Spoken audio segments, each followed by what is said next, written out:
like to drive now.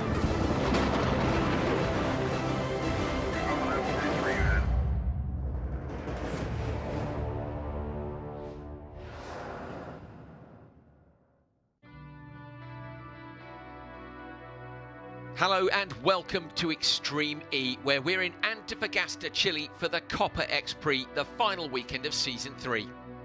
I'm Andrew Coley. Jess Rogers remains here in commentary with me, but we are delighted to welcome back Jenny Gao. Thanks, Andrew. It's nice to be back. Well, with double the amount of racing this year, Season 3 has been the biggest yet, and the fight for the title has never been closer. Half our teams are still in the fight as they take to the driest place on Earth, the Atacama Desert, for the season finale. Extreme E races with a purpose: to protect our planet by highlighting areas affected by climate change and celebrating the people fighting the issues that face us all. At the forefront of our race for the planet are 20 of the fastest off-road drivers in motorsport, and each team has a gender-equal driver pairing. The teams have driven the Odyssey 21 race machines through tough terrain this season, but it all comes down to this. Who will take the crown and become Season 3 champions? We started this year in Saudi Arabia. Sand and rocks were the terrain. It was a brilliant start to the season for Veloce Racing and Acciona Science as they won rounds 1 and 2. Next up was Scotland. Mud and rocks was the terrain, and the winner of race 1 was X44 Vida Carbon Racing, and Veloce took race 2. Next up, the location was Sardinia in Italy, where Rosberg X Racing won both race 1 and 2. It was wildfires the theme for the weekend. We remained in Sardinia for the next double header. Dry earth and ruts, of course, a little bit more rutted with extra racing on it. Acciona Science taking race 1 and X44 Vida Carbon Racing race 2. This weekend we are in South America, down in Chile. The terrain is rock and gravel, and well, it's going to be an absolutely stellar end to the season. The championship fight is on, with 5 teams still in contention going into the Copa X Prix. The season kicked off in Neom, and the brand new course on the shores of the Red Sea was quick to catch out Andretti. Roll in the background, that's the Andretti machine's gone over again! RXR dominated the final, but a last-minute penalty for speeding in the slow zone saw them drop to 3rd, as Veloce took top honours in Saudi Arabia. Round 2 and Andretti's woes continued. No, not again! A 3rd roll for Andretti! As Acciona Science claimed a first ever race win, tying them at the top with Veloce on 46 points. Rounds 3 and 4 took the teams to Scotland, with an abandoned coal mine and future hydroelectric power plant the backdrop for one of the most dramatic events so far. Contact to the roll! Absolutely huge crash! Oh, and RXR off the side of the road! Johan Christopherson! Things were looking up for Andretti when they crossed the line in 1st. But a penalty for a switch zone infringement saw them drop to 2nd, allowing X44 to take the win and move up to 3rd. It was a drama-filled qualifying at round 4. Oh, Kilmore into the barrier on the inside line. Scheider goes in really hard, and that's Anderson! Veloce maintained their composure once again to take a 2nd win of the season and reclaim the top spot. Round 5 saw the series return to Sardinia, with the stunning Italian island hosting one of the most remarkable comebacks in Extreme E history. The RXR's going fully off-road, straight through the bushes on the outside of the track. After an early crash, RXR climbed back up the field, crossing the line in 2nd, but a penalty for GMC Hummer EV Chip Ganassi Racing meant they were promoted to the race win. The following day, RXR continued their domination in Italy. Christopherson comes from the back of the pack to the lead. To close to within 4 points of championship leaders Acciona Science. As teams returned to Sardinia for round 7, the top 3 title contenders all made it through to the final, but with RXR suffering tech issues and Veloce blinded after their windscreen wipers failed, Taylor can't see. Someone needs to tell her to stop. Acciona Signs sailed away to win the Island X Prix and extend their lead at the top. At round 8, it was Acciona Signs' turn for tech problems as they failed to make it through to the final along with Veloce Racing. This allowed RXR to secure second place behind X44. All that sees our top 3 separated by just 21 points, with 5 teams in with a chance of the title. It's all still to play for at the Copa X Prix.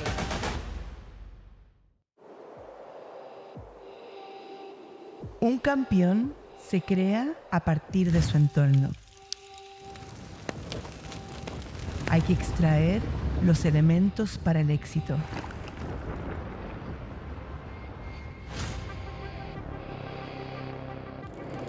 Para luego fusionarlos con presión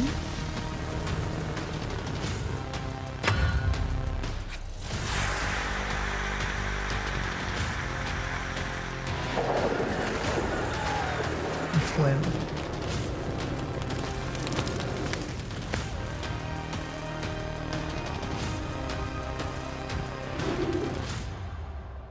Solo así se forjará un campeón.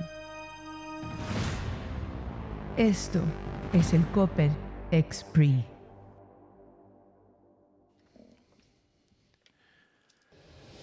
Well, if that hasn't got you in the mood for a championship decider, I don't know what will. Here are the standings as we head into the final weekend of Season 3. Acciona Science Extreme E leading Rosberg X Racing by just 3 points. But those 5 teams in the fight look for Veloce in P3, GMC Hummer EV Chip Ganassi Racing in 4, and X44 Vidacom Racing, last year's champion, in P5. All to play for. Cannot wait, Jenny. Good to have you back. Thank you. It's nice to be back. It's amazing to think we've got to this point of the championship and there are still 5 teams competing. It's great. Love it.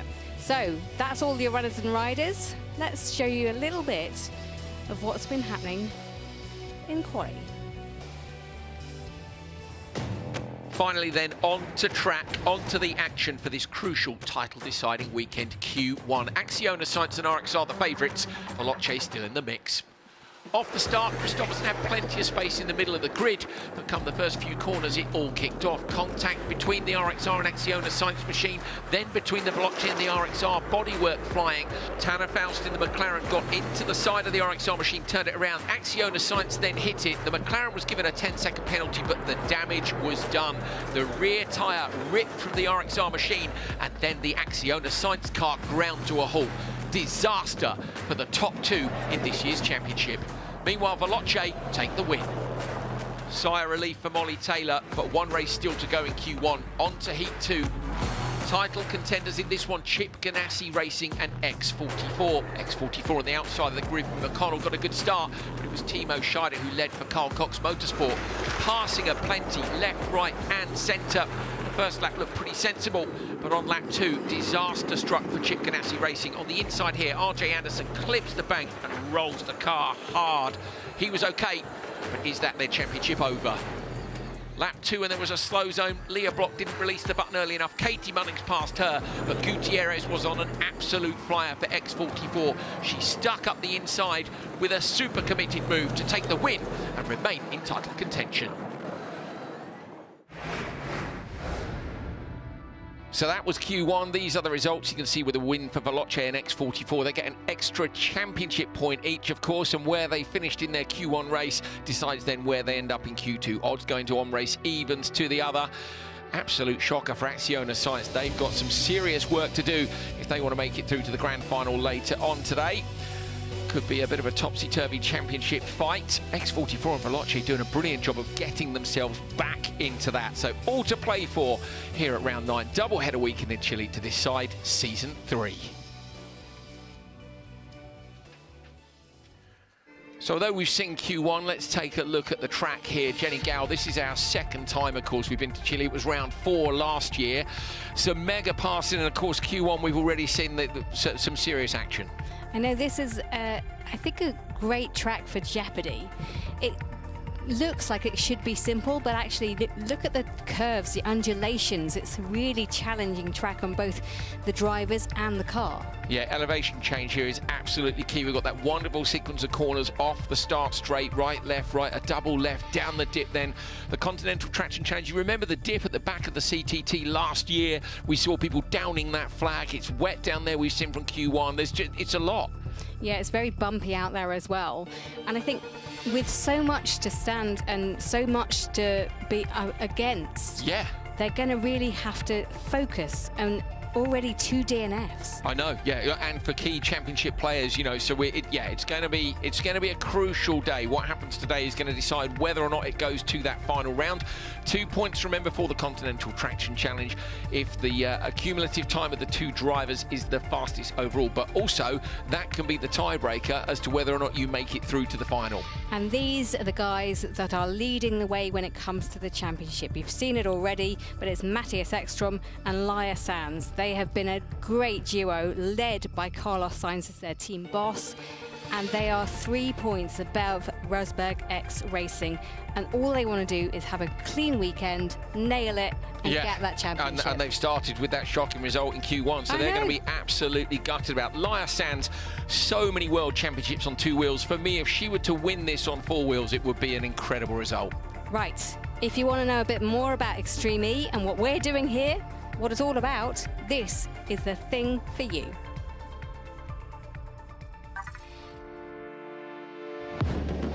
Extreme E is a fully electric off-road racing championship consisting of 10 world-class teams made up of 1 male and 1 female driver.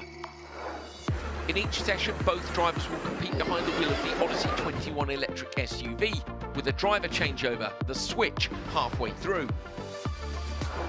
Each driver gets an Innova hyperdrive boost in every session, and there are bonus points for the fastest team through the Continental Traction Challenge section of the course. First up, it's qualifying, where everybody races twice in a bid to finish as high as possible in the qualifying standings. Then it's time to earn some championship points.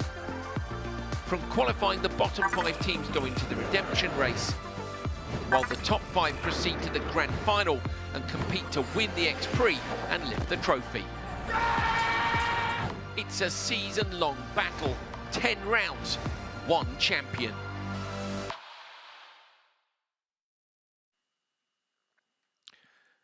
The incredibly sad passing of Chip Ganassi racing driver Kyle LeDuc has deeply affected the Extreme E paddock, and the thoughts and love of everyone in the series are, of course, with Kyle's family and friends.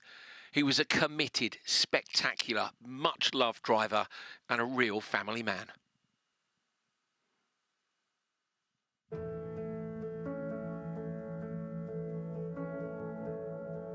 Having Kyle leave us this year was a tough thing, I think, for everybody in the championship. But he was the ultimate competitor, the ultimate fighter, and never gave an inch to anybody, and we'll miss him.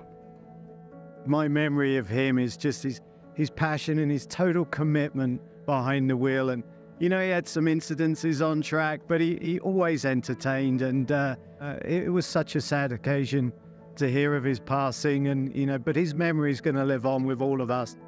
This weekend, all of my preparation has came through Kyle.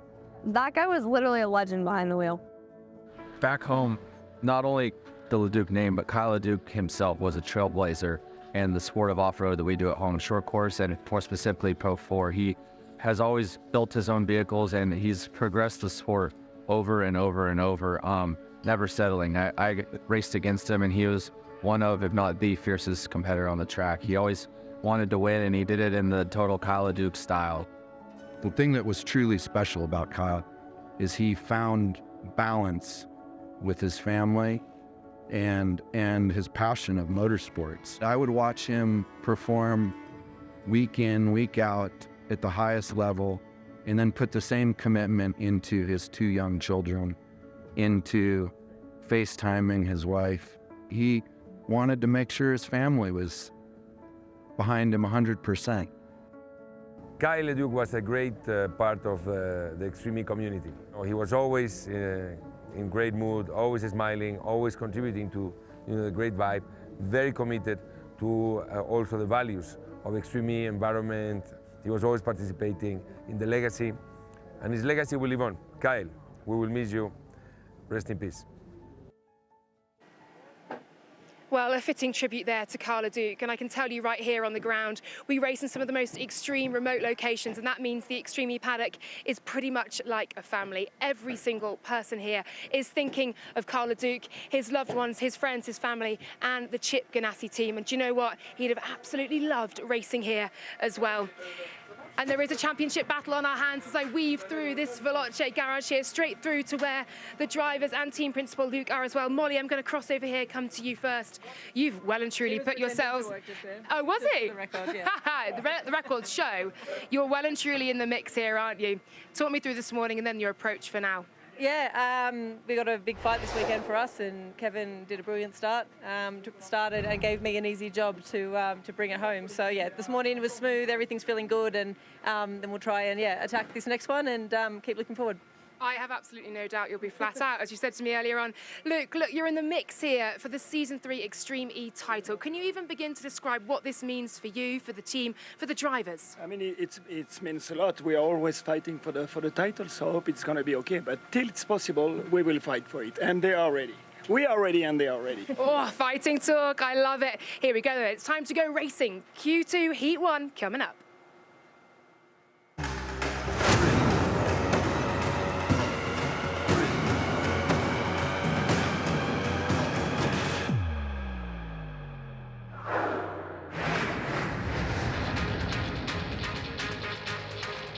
Attention all teams, this is race control.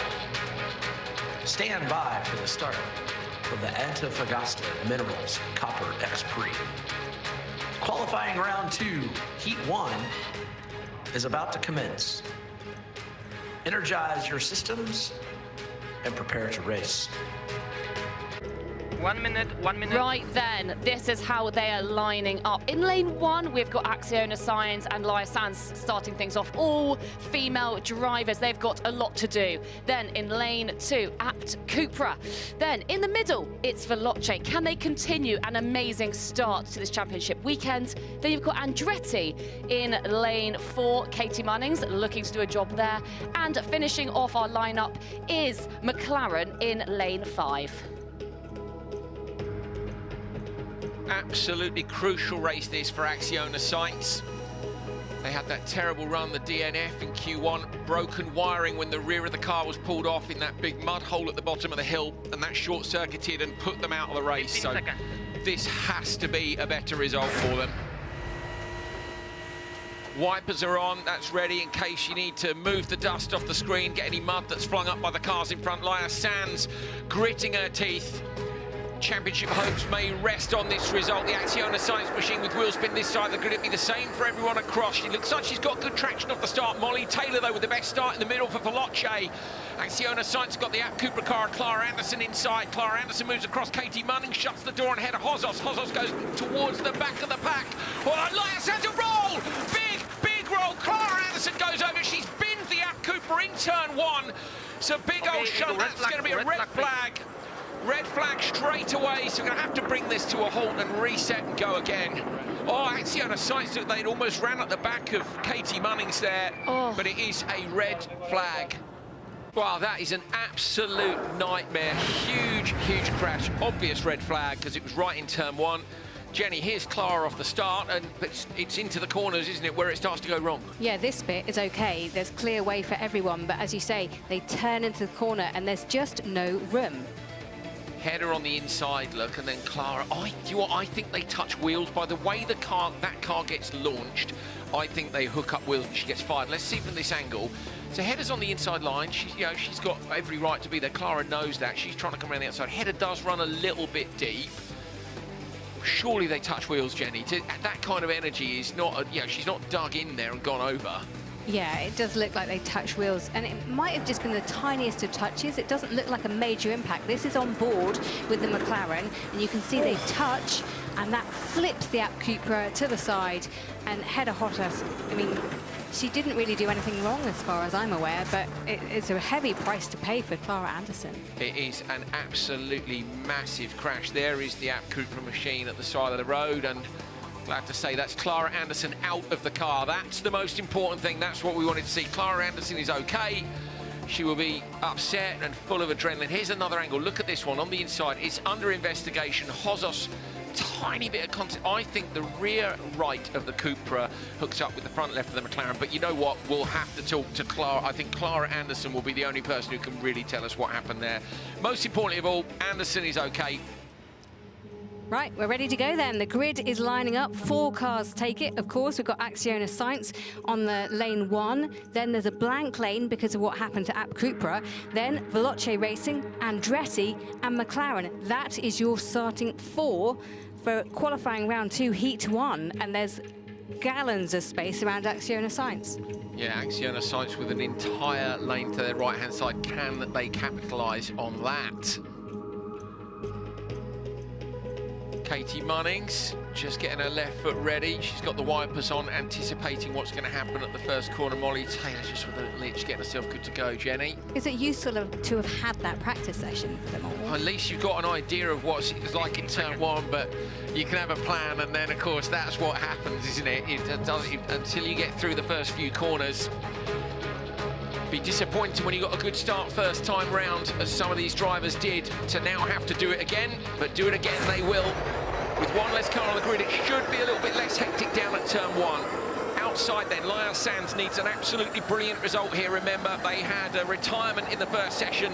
Molly Taylor just in front of Katie Munnings. Taylor going to shut the door, and Munnings shuts the door on Hozos. This is pretty much a carbon copy, but without the App Cupra there, they're all through turn 1 safely. Lyle Sands has got up the inside of Katie Munnings, so Sands takes P2 from slot number 5 on the grid. The championship leaders have fought their way up into second place already. So it's Molly Taylor for Veloce, and in P2, Lyle Sands for Acciona Sainz. That's a great start. It is. Look at what Lyle Sands is doing. She's taking a different line. They're trying to go into that turn together. It doesn't work out for Sands, but she's right on the back of Veloce. She's trying to find any way through that she can. Yeah, she's risking everything, isn't she? Runs wide off the crest there, pushing hard. Katie Munnings has got good exit speed and is there too. Look at Sands, pitches the car in early, so she's feeling confident. I imagine she's had orders from the team. You've got to get us into the grand final. Remember, the top 5 cars go to the grand final, the bottom 5 to the redemption race. That is the biggest split in points today and tomorrow as well.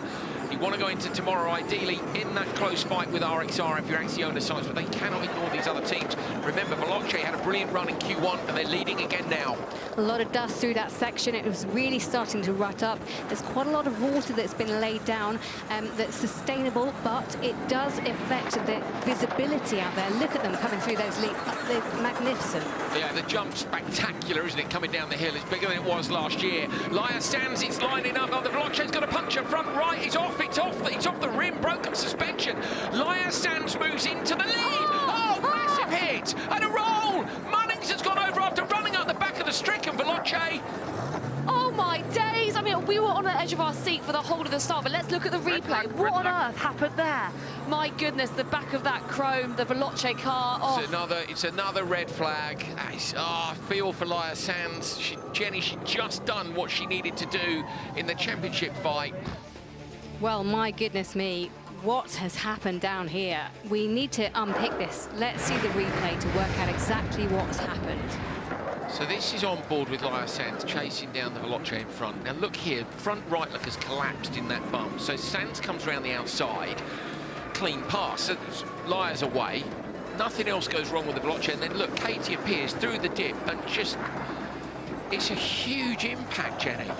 It really is. I mean, I don't understand why she couldn't. So here's Katie. Look at the closing speed is big, but you know she'd be aware of that. Surely through the dip, it's not blind here from what we can see.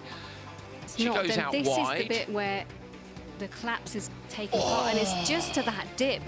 It might be that she just didn't know that the Veloce car was there. We need to see the onboard, really. Yeah, we will. Here it is from the rear. She's on the brake. She does realise in the end, but way too late. You see the brake light on? Gets launched, destroys the back of the Veloce machine. Now the Andretti gets pitched over. What's happening with the cage here? I didn't think there'd been a big hit, but to me, maybe top right of the... We could be looking at multiple cars not being able to restart here. This is incredible. It looks like the rear right is the first point of impact to take it quite heavily. But look at that. I mean, the cars are meant to shatter. That's just the wraparound, really. It's kind of cosmetics. But what we want to see is both. This is the onboard runnings. Look what's gone on here. So look at Katie's visibility is shocking, so she can't judge the difference in pace between her and the stricken Veloce in front of her. Here's Katie's onboard. Right, watch her face, yeah? No problem, no problem. Bit of opposite lock through the dip, boom. Now she's going over. She hasn't even had time to react. She can't see. So then she's come through the dip, and when she's on the brakes, of course, you've got the compression of the dip. Katie's out the car. So yeah, that's Molly Taylor just going over and speaking and saying, "Are you okay?" to Katie, and they're, you know, obviously it's a massive crash, but they're both just checking that they're okay. I mean, that's a big one to come back from. What a disaster for both teams. Good that they're both okay, but disaster. Okay, so we're on the line with just the two cars which remain. Acciona Sainz on the outside, all the way on the outside, and the Neon McLaren on the inside. The female drivers are still in the car. They're making them go again. So at this point, they've done 1 lap quickly, 2 laps slowly to recover from the 2 red laps. There is Hedda Hozos, and they're going to release them based on the gaps at waypoint 21, which was the prior waypoint to the big crash. There's your grid. 2 out of 5 remaining. And away goes Laia Sanz for Acciona Sainz, and Hedda Hozos not far behind. The big story for me here is Acciona Sainz retired in Q1, and ahead of them in the standings are many cars that have had problems. Kevin Hansen, Molly Taylor, potentially gone. Timmy Hansen, Katie Munnings, potentially gone. You know, who else was ahead of them? Okay, so yeah, the GMC Hummer team were behind, but you see what I mean? Some of these cars are gone, and now potentially, Jenny, they're going to win this and take 10 points. I just think they need to be sensible, not rag it. I know they'll be wanting to go for that Continental Traction Challenge while it's free, but actually, just get the car home. There's only 2 of you out there, and you've got another driver who's going to come. They've already taken 2 starts. They're borderline with what they can do out there, so just take it easy, says the non-racing driver. But I 100% agree. You know, so they have been handed here by the misfortune, unfortunately, of others, the chance to take 10 points. They got 2 in the previous one. 12 would put them on the cusp. But bear in mind, the Veloce is wrecked. The Andretti Tequila is wrecked. The GMC Hummer team have had to switch to the championship car and will serve a 30-second penalty. So are going to come last in the next race, having come last in the first one anyway. So you know, they stand an extraordinarily strong chance of going through. Actually now, RXR are almost on the back foot, having had a not very good result in Q1.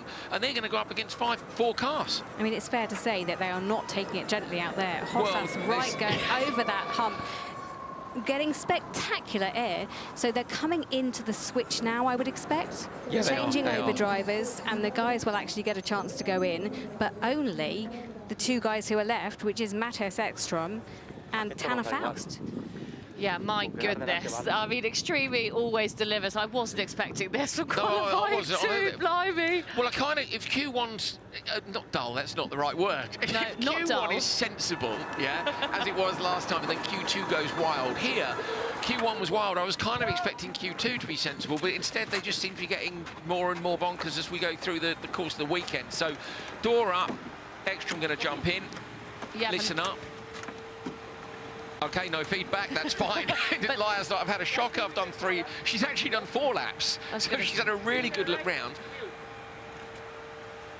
No, still can't hear it. But yeah, 3rd time starting. And the McLaren team, though, well, they came 3rd in their first quali heat 1. So, you know, coming 2nd, they're going to get another 8 points. So they're going to be up there with 14 points. So it's going to be pretty good for them, and very likely they'll be going through to the grand final. That's what I mean. If you're in this next race with 5 cars in it and you've had a bad result, you're standing a worse... Although the people in the next one are helped somewhat by the fact that the GMC Hummer EV team are going to have to take a 30-second stop go at the switch zone for taking the championship car. So this isn't over yet.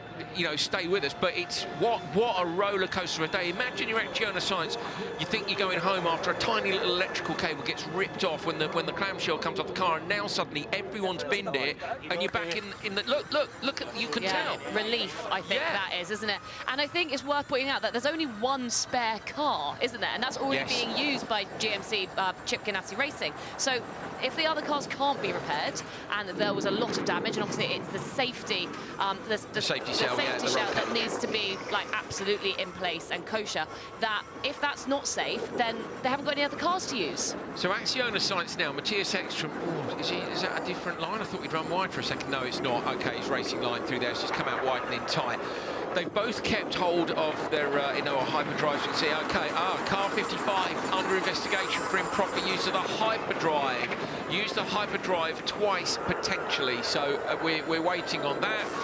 I mean, this race was already confusing with 2 restarts, 3 laps, and now the guys have gone into it. I'm not surprised that there have been mistakes out there. No, me either. But actually, how disastrous is that for them? They're out there, they're winning. They're still going to come P2, even if they reach a point where they get a penalty. You know, the worst penalty they're going to get is going to drop to P2. It's not what they want. But remember, these are our championship leaders as things stand. They came into this round leading the championship by 3 points from Rosberg X Racing.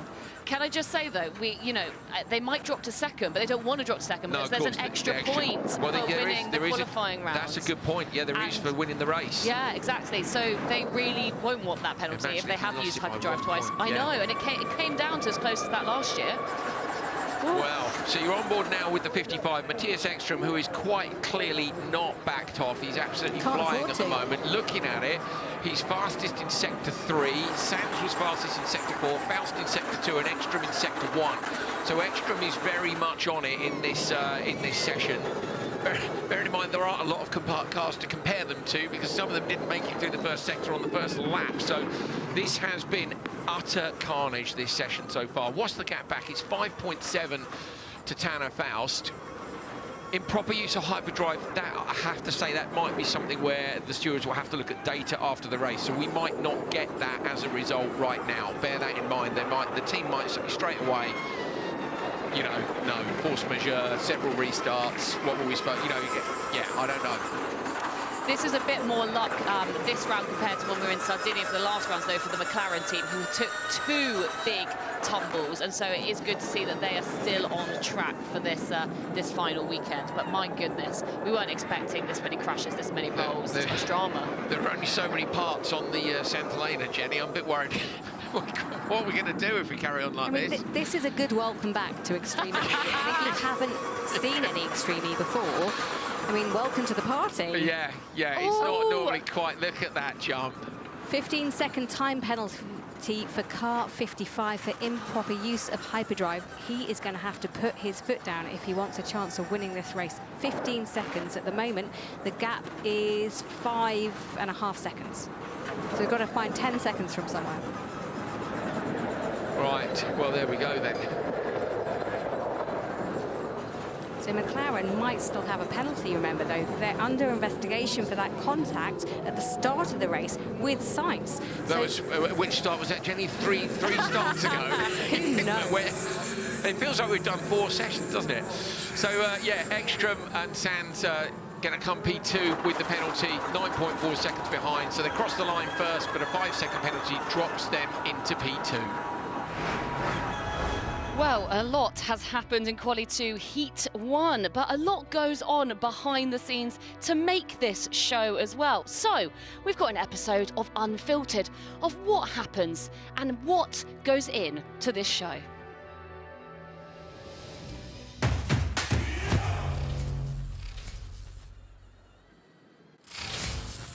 Good morning from St. Helena. We're just going to a track machine.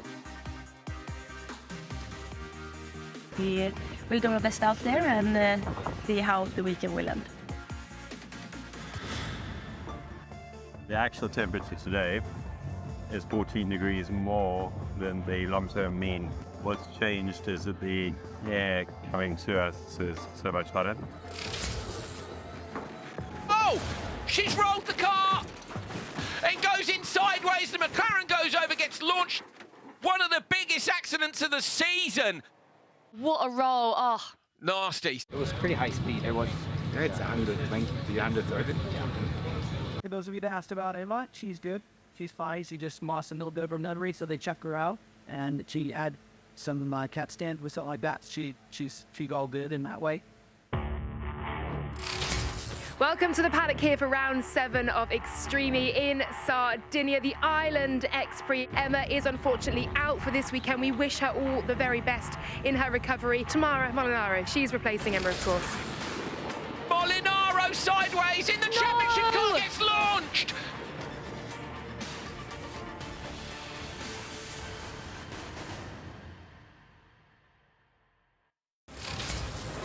Everybody uses the Anoa hyperdrive. Ekstrom all the way round the outside to take the lead. Fantastic move by Matthias Ekstrom.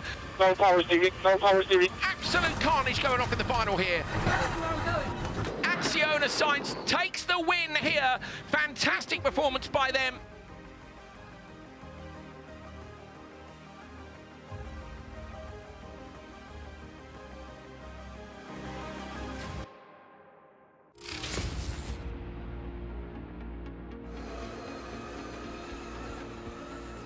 Rosberg X Racing, get a hold on, going to be very tight. Laya Sands tries round the outside, but Arlen Kolinski just, no! Acciona Sainz have got it! They've got it by 600ths of a second. Oh my Laya days. Sands at the line has taken the win. Side by side, they got there first. De uno, ¿has pasado, Laya? Tell her! Get on the radio, tell her! I think it's the shortest amount of gap we ever had. Yeah, I think so.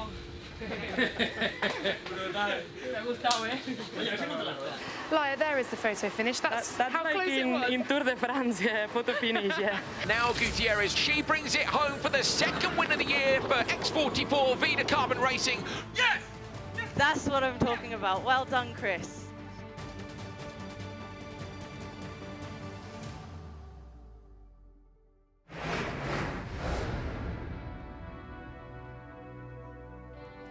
Yep, a lot goes into making this show. Sardinia was a fantastic backdrop for some wonderful racing. And now here we are at the last race of the season, the Copper X Prix. And the paddock is a busy old place. 5 teams, remember, can still win this championship. It all comes down to this. And thank goodness, Laura Winter is scouting about down in the paddock and bringing us all gossip. Q2 Heat 2 fast approaching, and looking at the results from earlier on, X44 needed the best possible start to stay in contention for this title, even for the podium. That is exactly what you got, Fraser. Talk me through this morning and then equally how you're feeling ahead of this second race. No, it was a really cool way to start the weekend. Christina did amazing. I kept the car in the fight. I really wanted to try and make a pass on the guys in front, but didn't want to take any risk. I knew that if I gave her the car in such a tight battle, she'd be able to pull something off, and she did exactly that. So, you know, really intense race. I watched the replay. Happy to say that RJ is okay. But I think it's some of the closest racing we've seen here at Extreme with the top 3 in that Q2 race, in the Heat 2 Q1. But no, we're enjoying it. Vida Carbon X44 racing, we're having a good time and looking forward to keeping this streak alive in Q2. Yeah, we'll see. Keep the fight alive. Thanks so much, Fraz. Best of luck to you. We'll head down now. As Fraz just mentioned, a big role earlier on for Chip Ganassi, for RJ Anderson. He was out the car. He was okay. We are seeing plenty of bodywork outside the garage here of the Chip Ganassi tent. We're going to head in now. There is a car here. We'll just find RJ. Where is RJ? There he is, sitting there. RJ, how are you doing? Sorry, just got in the way of your mechanic there. Firstly, glad to see you're okay, out the car. How are you feeling? Yeah, I'm just overall bummed for the team. 4th in championship, still had a shot at it, and there's a time to push, and I chose the wrong time. So really wanted to bring a win home for this team, and feel bummed for the team, bummed for Amanda. Just a mistake on my end. So battling behind Fraser and wanted to give the car to Amanda in a little bit better spot, and just went to set up Fraser and clipped the inside, and it was over from there. So pretty good hit to the car. Luckily, we got a good team here at Chip Ganassi Racing. They're thrashing to get us back in this thing. It's not over by far. We're going to keep pushing, but I'm definitely bummed for the team. Please don't be too hard on yourself. These things happen in Extreme, and it can turn on a dime through each race as well. The car's just behind us very quickly. What is the latest on getting ready for this race? Yeah, so due to the quick turnaround time and us having to repair the damages on the car, we actually have taken the series car and are putting our bodywork on the series car. So we're jumping in a new car to us now. So kind of a compound, you know, and when one thing goes bad, normally something else sometimes follows. So, but it's okay. We're gonna be able to put our settings in it, and the team's looking like they're in good shape to get us out on the grid for Heat 2 here. So it's in Amanda's hands to get me a good start, and we'll see where we can go and try to put this thing in the final. Oh, keep fighting, I've no doubt you will. Thanks, RJ. Good luck.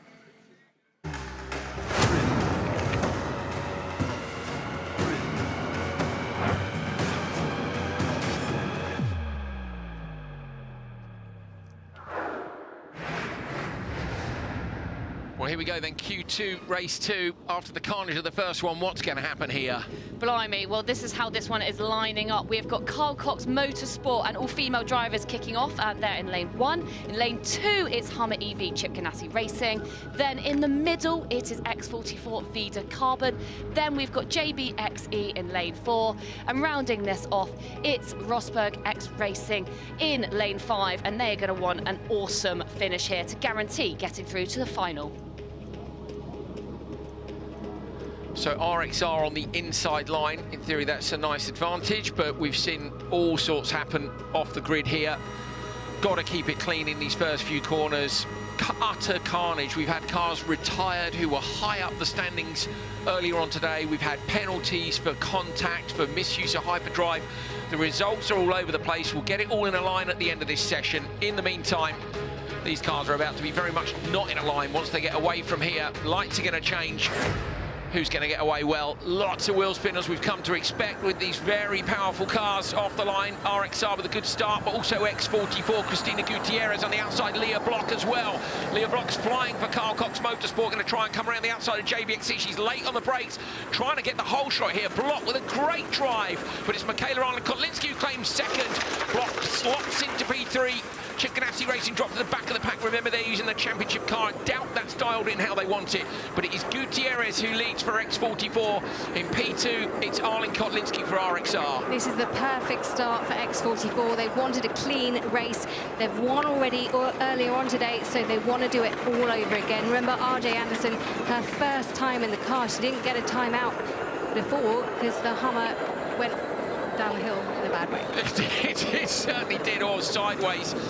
Gravel kicks up. They're making me nervous now. Every time a car gets out of shape, you just look at it and think, are they going to end up in big trouble? Gutierrez, remember, X44 in the championship fight, RXR in the championship fight. Chip Ganassi Racing, if they don't make it through to the final, we're pretty sure their hopes are over. But right now, the amount of cars that you wouldn't put money on, would you, that the car that rolled in the first session might stand a chance of going through. But Sorensen and Anderson will need to get further up the running order than that. Look at this battle for first place. This is X44 versus Rosberg. And they are so close coming into the Continental Traction Challenge. Remember, there's points up for grabs for leading this. They're trying to put the pass on, but they've gone a little bit wide, and Arlen-Kotlinski having to try all over again. So on the left-hand side of your screen is how it stands right now. So if it finished like this, X44 will be on 20 points. You can see Veloce would go through McLaren, Carl Cox, Andretti. RXR and Acciona Sainz would actually end up together in the redemption race if this happened. So we could see our two championship leaders dropping down and Veloce and X44 making it through. So if they go through to the final, we might have 4 cars in with a shout tomorrow, which would be an outrageous way to end this season. But remember, the Traction Challenge comes into the tie-break. RXR at the minute, look, we've got 4 teams on 12 points, and they will be separated by the Continental Traction Challenge. So these laps and the times in that sector are critical to championship expectations here. So much at stake, as you say, and trying to get this perfect lap in there, trying to remember where you can filter into this competition. It's going to be, I mean, we're going to have all our calculators out, aren't we? Well, absolutely are. Luckily, we've got the one on screen, because the live maths is not our strong point. We are aware of that from 3 seasons of this. So X44 with a 2-second lead over RXR. Remember, these drivers are going to come in at the end of this one and switch over to their male counterparts. So Gutierrez will hand over to Fraser McConnell. And look at the onboard here, so you can see double pedaling again. Look at the right foot, look onto the throttle, then off. Wait for the left to go back down onto the brake, and that's pitching the car in. Here it is on the brake, and then through the corner, left, left. Look there, balancing between the two, and that's how you put the rotation on the car. A little bit more brake bias to the rear of the car allows you to rotate it on the brakes. Wonderful to see Gutierrez at work there. I love that camera angle. Looking so composed, but so much going on at the same time. It's really fascinating to watch it. Look at Leah Block. She's just closing up that gap now to Rosberg X Racing going, and they're closing up to X44. Block's start was outrageous, wasn't it? She was absolutely fantastic. She tried to go around the outside, didn't quite come off for her, but very much proving how quick she is. She's coming in hot into the braking zone. Leah Block so late on the brakes. Get in! Why You not? cannot stop later than that. That was brilliant. So Leah Block's closed the gap down into the switch zone to 0.4 of a second for Timo Scheider to pick up. That was brilliant. Jess? Absolutely love to see it from the 17-year-old. I mean, she has got some guts on her, hasn't she? I mean, because you get a pretty hefty penalty if you're not going the speed that you should be going in that switch zone, which is, of course, very slowly for safety. But here we go. Here's Fraser McConnell, and he's going to be running into that car. Always a great vibe in the pit lane, in the paddock, is Fraser. And they got a great win at the end of their last round in Sardinia. They're going to want to back that up here with some really strong qualifying points. Hectic information being passed over to Kristoffersson here. Arlen Kolinski knows that every 10th of a second counts. He's got to have the information he needs to know where they can go quickly. At the minute, Gutierrez, which sector is it? Sector 2 or Sector 3 for Traction Challenge? 3. Not 3, Sector 3. So at the minute, Gutierrez has it in this session. And I believe, they were, so X44 were fastest. Yeah, they're top of the Continental Traction Challenge at the moment, which is an extra 2 points overall. Now, RXR, this is going to be Kristoffersson versus McConnell, isn't it? My goodness, and this is, Carl Cox Motorsport out swiftly as well. RXR just moving now and sliding in there next to the X44 car. They're very, very close. It's a good release from RXR to put them this close. Remember, though, that they are on the cusp of not making it. They will have to go for the Traction Challenge if they want to stick that car straight through to the final. You're on board with Kristoffersson, 6 times FIA World Rallycross champion. He picked up another title since we last raced. Will he be double Extreme E champion this time around? McConnell leads, RXR right behind. Kristoffersson piling the pressure onto the Jamaican here now. He looks to the inside again, trying to find a way through. In the background, Timo Scheider going to try and come with them as well. Now Kristoffersson moves to the inside line again. McConnell runs just a bit deep, and the Jamaican's got the pace on the exit. Riding up the bank there, no way through so far. He's done such a good job of defending. I can't imagine a person I would want behind me. Anyone. Less, yeah. I mean, you don't want, and look, he's going up through the inside, trying everything he can just to get round it. Look how close he is. Kristoffersson now moves to the left-hand side, trying to go deep on the brakes. He knows also he can't risk it to the point where they damage the car, and then they don't make it through either. At the minute, they're sitting in P6. If they get up past X44, they'll qualify anyway, I think, based on the points, because they wouldn't be on 12 and get them out the tie break. So he's got to make the pass or get the Traction Challenge. One of the two, but McConnell's making this really hard for him. These two are having a terrific tussle. They're taking air, they're taking everything they can just to get past. And Johan Kristoffersson is not going to be beaten, but that's the same as Fraser. He will not want to let him pass. Fraz is a top draw driver now. He really is. His career has come on massively in recent times. I know his parents will be sitting at home, checking out the timing, checking out the results, and Kristoffersson's alongside him. Kristoffersson passes Fraser McConnell as he runs just a tiny bit deep. The 6-time world champion doesn't need asking twice, and now it's McConnell's job to try and get through, and that puts RXR in. It puts them in P4. Gutierrez and McConnell would still make it. They'd still be the top qualifiers. They don't have to repass. They might want to. They don't have to, but RXR are in at the minute. Look at Fraser. He's trying to go up the inside and take that place back. He can't quite do it. He's gone left. He's gone right. He's trying everything he can. He wants that place back, but Rosberg X-Racing up to 4th. That is big news for everyone. Yeah, it is indeed. If they make it in and Acciona Sainz don't, then it will be a big advantage to them. And it's about, I guess, whether or not X44 and Veloce can close the gap down a little to them. But sideways from Kristoffersson, you can see him taking handfuls of opposite lot. Look at the Jamaican on board as well. Big bump, catches the car. Kristoffersson's edged out a gap of just 0.6 of a second down the hill. Watch out here now. Kristoffersson gets a little bit of a bad bounce on the exit. Can McConnell come back in just a little way? He is. McConnell carries better exit speed through here.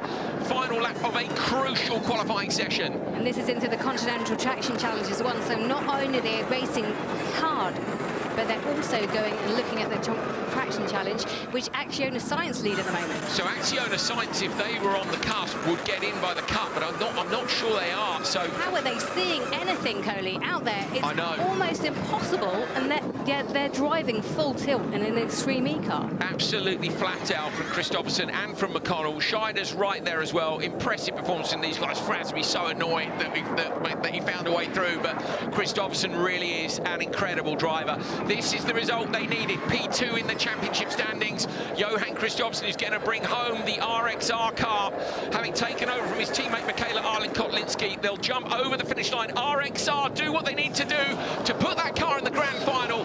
McConnell and Gutierrez over the line for X44 in P2. P3, Timo Scheider and Leah Block with a brilliant result for Carl Cox Motorsport. That was a fantastic performance by RXR, the Season 1 champion Kristoffersson.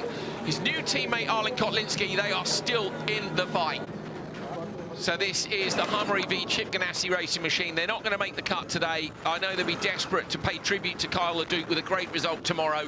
The team will have a little more time then. They took that 30-second penalty in the switch zone to try and get that car fettled. Remember, they're in the championship car, having had a huge crash in the first qualifying session of this weekend. So home comes RJ Anderson, having taken over from Amanda Sorensen. The JBXE machine is back in the paddock as well. So all 5 cars finishing this one. Here he comes over the line, Hummer EV. They'll be in the redemption race today. Right, let's take a look at the results of qualifying then. So extra points, remember, if you win your qualifying race. And you can see Veloce, X44, RXR all did that. Surprise though, as you can see, Acciona Sainz are on the top of their race. McLaren demoted to P2. They had a penalty given to them, then it was reduced. Acciona Sainz at 1 point, so they do make the cut. You can see they're equal on 12 points with the teams behind them by being ahead of the others in the Continental Traction Challenge, though they did have their fastest time taken away because Sands used a hyperdrive for the second time in there. Complicated, hard work day with the stewards, but we don't mind because we've got 4 of our 5 championship fighters in the grand final. RXR Season 1 champions, X44 Season 2 champions, Acciona Sainz and Veloce with McLaren in the mix as well. So it is all to play for with just the final and the redemption race of round 9 to come up to. And then, of course, we're going to do it all again tomorrow.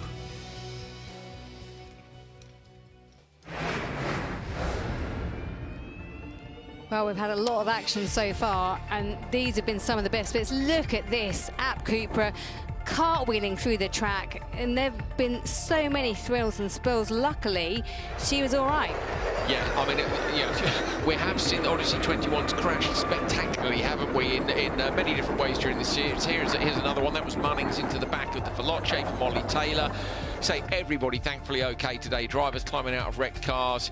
Not sure how many of them are going to be repaired in time for the finals later on. I think the damage bill this weekend is fairly impressive, and we're only at day 1. But these are the championship leaders, Acciona Sainz, flying through the air and trying their hardest to get as many points as they can. Second place, it was the McLaren, and then we just came back for it even more, didn't we, in the second heat? Yeah, absolutely. It's all been happening, and it's all still to go. We've got redemption race coming up, we've got the grand final, and my goodness, if these qualification races are anything to go by, I'm going to be standing up, shouting on the edge of my seat. So we're going to head down and have a catch-up with Laura, who is with RXR. Well, a breathless, thrilling qualifying. We do hope all drivers and teams are okay after that one. One team who are definitely okay, and that is Rosberg X Racing. Michaela, Johan joining me now, and you are through to the grand final. As things stand, Acciona Sainz, your championship rivals are not. Michaela, try and sum this up for us. Well, first of all, like you said, just happy that everyone's okay after the first qualifying one. But then we knew how important it was for us to have a good result in Q2. So I was just focusing on getting the best position I could in the start, keeping close to Christina, and hand over the car to you in a good position. And keeping it safe as well and keeping it clean. Johan, for you, you were right up the back of Fraser McConnell, forcing him wide, and then you took your chance. Talk us through that move. I mean, the track seems to be, like I said, I'm just gonna rest here for a bit. Like I said, the track is very rutted. So actually, when you're behind the car, like when I was behind Fraser, it's actually a little bit easier because you don't see all the bumps and you don't take care that much because you just focus on the guy in front and try to stay as close as possible. Sorry, Michaela.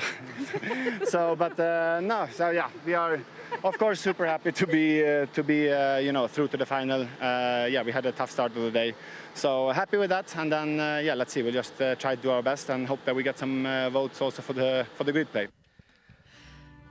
Only six-time world champions can catch a car mid-interview and not bin the interview. You know, like most people would bin the interview, go, can we do that again? But no, Johan catches the car and carries on. Brilliant stuff. Yeah, I mean, unbelievable. Johan Kristoffersson, absolute demon in the car, but just lovely bloke off the back of it. And so, RXR, class act. Season 1 championship victors Rosberg X Racing have winning in their DNA. Helmed by F1 world champion Nico Rosberg, his need for speed is matched only by his commitment to helping the environment. Extreme E was really just the perfect fit for me because it unites two of my passions at the moment, and that's one, to really fight against climate change, and the other, of course, to go racing. It was very difficult to select drivers for Extreme E because it's such an unknown. I reached out to Michaela, who's been doing such a good job, especially in circuit racing in Sweden. And then we have Johan as well, who's the greatest of all time in rallycross. Extreme E for me started with Nico sending me a message quite late in the evening as I was playing Call of Duty with my friend, and then he called on FaceTime. I think we had like 1.5 hour talk, and after that we agreed that I will join his team. Obviously racing in season 1 of Extreme E. Suddenly I get a phone call from Nico Rosberg, you know, championship winning team, asking me if I'd sign anything for next year. It's like, no, I haven't. I was just so happy. To have Michaela as a teammate, I mean, is great. I know Michaela for many, many years, and we raced against each other in some championships before. We also spend a lot of time home preparing before we leave for the events. Johan is very open when it comes to supporting you as a teammate, because I think he believes that the more he supports others, the better they will be, the better he needs to be, you know, better than us. These 2 years, I would say, is the biggest improvement that I've done ever in my whole racing career. Building a great team culture, of course, is very important. It's about communication. It's about getting a good feel also. Every team member really care, they respect each other, you know, and our team principal, Kimmo Limatainen, has been doing a fantastic job in uniting the team like that. I try to be present because, of course, I have a lot of experience that I can bring to the team, whether it's with the drivers, with their preparation, or also with the mechanics, finding out information, all that, you know, is very valuable. He's been in the driver's seat himself and he knows what a driver needs to perform. I think that is motivating for the whole team. He's very direct in what he thinks and what he means, and that is to get us the quickest way possible to the best result that we can be. That is the way he won the World Championship in F1, because he really did everything in detail. The strategy for Chile is really going to be, first of all, concentrating on ourselves, and then we need to have an eye on Acciona Sainz, because those are the ones to beat. Coming into the last race, being able to fight for the championship is always the goal, so we will try to do our best, and hopefully this black cap won't bring us any bad luck for the race weekend. Winning the championship again in Extreme E would mean a lot to me. We won the inaugural championship, and last year was tough to lose right at the very end there, although we were dominating so much. In racing, so many things can happen, and if you are there, if you have the chance to win, you know, you will fight until the checkered flag to take that win. It's going to be super thrilling. We have all the chances, and I hope that we get that title back to us. Well, time will surely tell, but we need to go back down to the paddock because we've got breaking news. There's been big crashes so far today. Let's go down to Laura Winter and find out what the latest is with Veloce Racing. Can they take any further part in today's proceedings? Well, after an unbelievably dramatic, thrilling, exciting morning of qualifying here, we think we've just about established who's in our grand final and our redemption race. Veloce Racing alongside me are in that grand final. Just an update for you. Abt Cooper will not be running due to damage sustained earlier on in qualifying to their car, and it's increasingly unlikely that Andretti will also be taking part. So 2 cars potentially out. Veloce, though, very much in, and in with a shot here of a win, and not just that, but a sniff of the title as well. Molly, sum it up for us, the feelings ahead of this one. Yeah, I mean, it's been a pretty dramatic day. We had an awesome Q1 and Q2, doing those 2 restarts. Quite stressful, but it was all going really well. In the lead again, and then, yeah, just the ball joint just failed on the entry into a left-hander, and, yeah, like really frustrating. But at that point, like the car just was going to stop, so I was like, oh, this sucks. And then next minute, Katie, just in the dust, obviously hadn't seen what was happening and had no chance to react, and yeah, really unfortunate for them as well. So yeah, it was what was all kind of looking straightforward, just got turned on its head. But I mean, that's what we come to expect in Extreme E. But the most important thing from our side is that we've got through the final, and now it's a clean slate, and we're ready to fight again. Yeah, and as we say, teams and drivers okay as well. The car, how's that doing? Yeah, I mean, the Veloce crew were just magicians with spanners, so so they make sure the car's right. You know, there was a lot of work to do, but it was never a doubt in our mind that these are the guys and girls to do the job. So yeah, they're a huge part of our success. So they'll make sure that it's all ready to go so we can have a good crack at it. I'm going to let you go before you take off under this umbrella. Best of luck. Thank you so much, Molly. No worries, thank you. So it remains to be seen then who is going to make it into the redemption race, whether we might be down to 2 cars, but we certainly have a 5-car final lined up for you with 4 of our championship contenders in it. It's going to be absolutely fantastic. Who is going to win round 9? Who will still be in the title fight for tomorrow?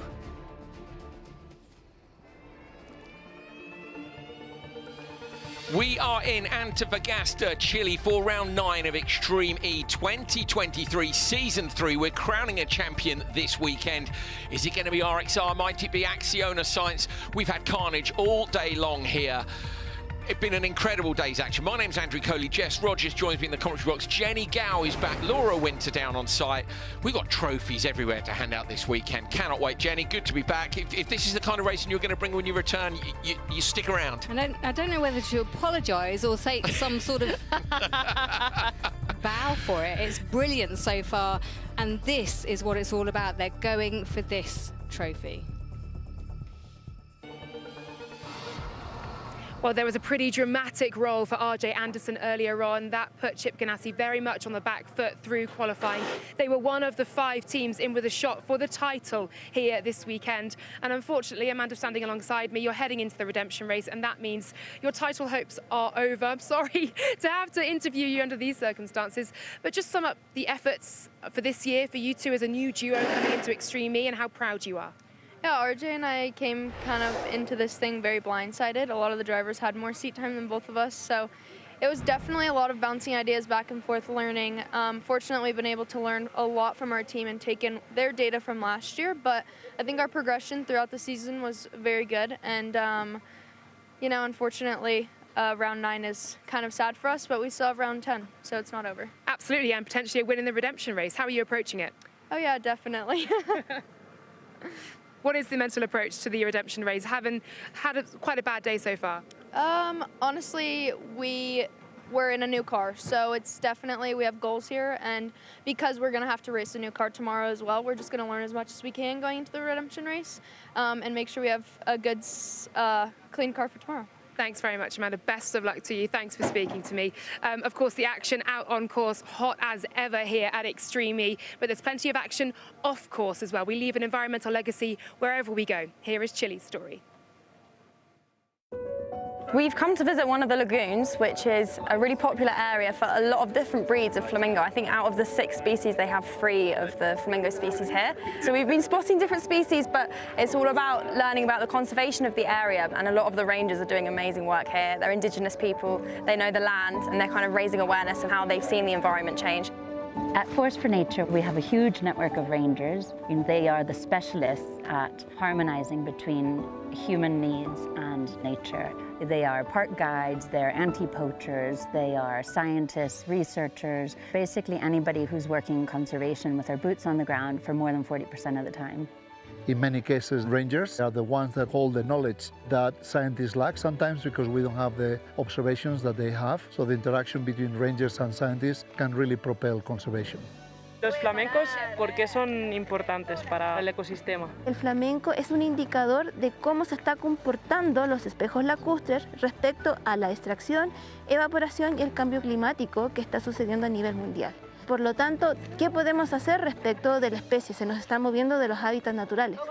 I've been blown away by how much they do. Flamingos fly 350 kilometers from their nest to feed every day and then back. So we think our commute to work is bad, but yeah, it's really incredible to be in this landscape and to spend time with the rangers. We're so pleased to be working with Extreme E. We've donated some equipment, which is very hard for the locals to get their hands on. This is like a conservation lover's toy. I get that. Very specialty item. It has incredible optics. You can see really far away. I was really excited to go here today because I've never seen a flamingo in real life like this.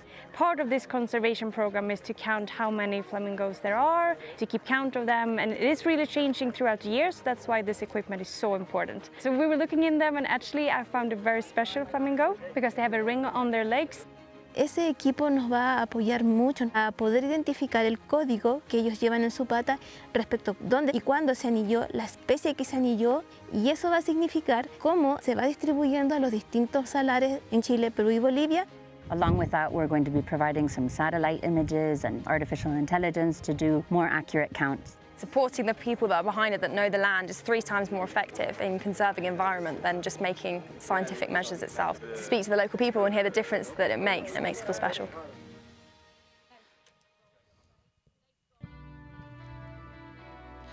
Well, well, well. RJ Anderson, there we are. GMC Hummer EV Chip Ganassi Racing hasn't been the best weekend for them, but he, he's been enjoying his time in Extreme E. The last 3 results have been a 5th place, and a 4th, and they've had 2 podiums, but no event wins to his name so far. Is that luck going to change next year? Because it's not this round, unfortunately, but this youngster, well, Amanda Sorensen for GMC Hummer EV Chip Ganassi Racing. Saw a lovely interview with her earlier talking about how she was watching a lot of Carla Duke's onboard footage to prepare herself for this round, and she said how supportive the team has been to get her prepared. We know that she's disappointed by how they've been doing, but it's the redemption race. Anything can happen, and it's always a great chance for them to get back into it and, to gain that confidence. But another team that has been new this year is Carl Cox Motorsport.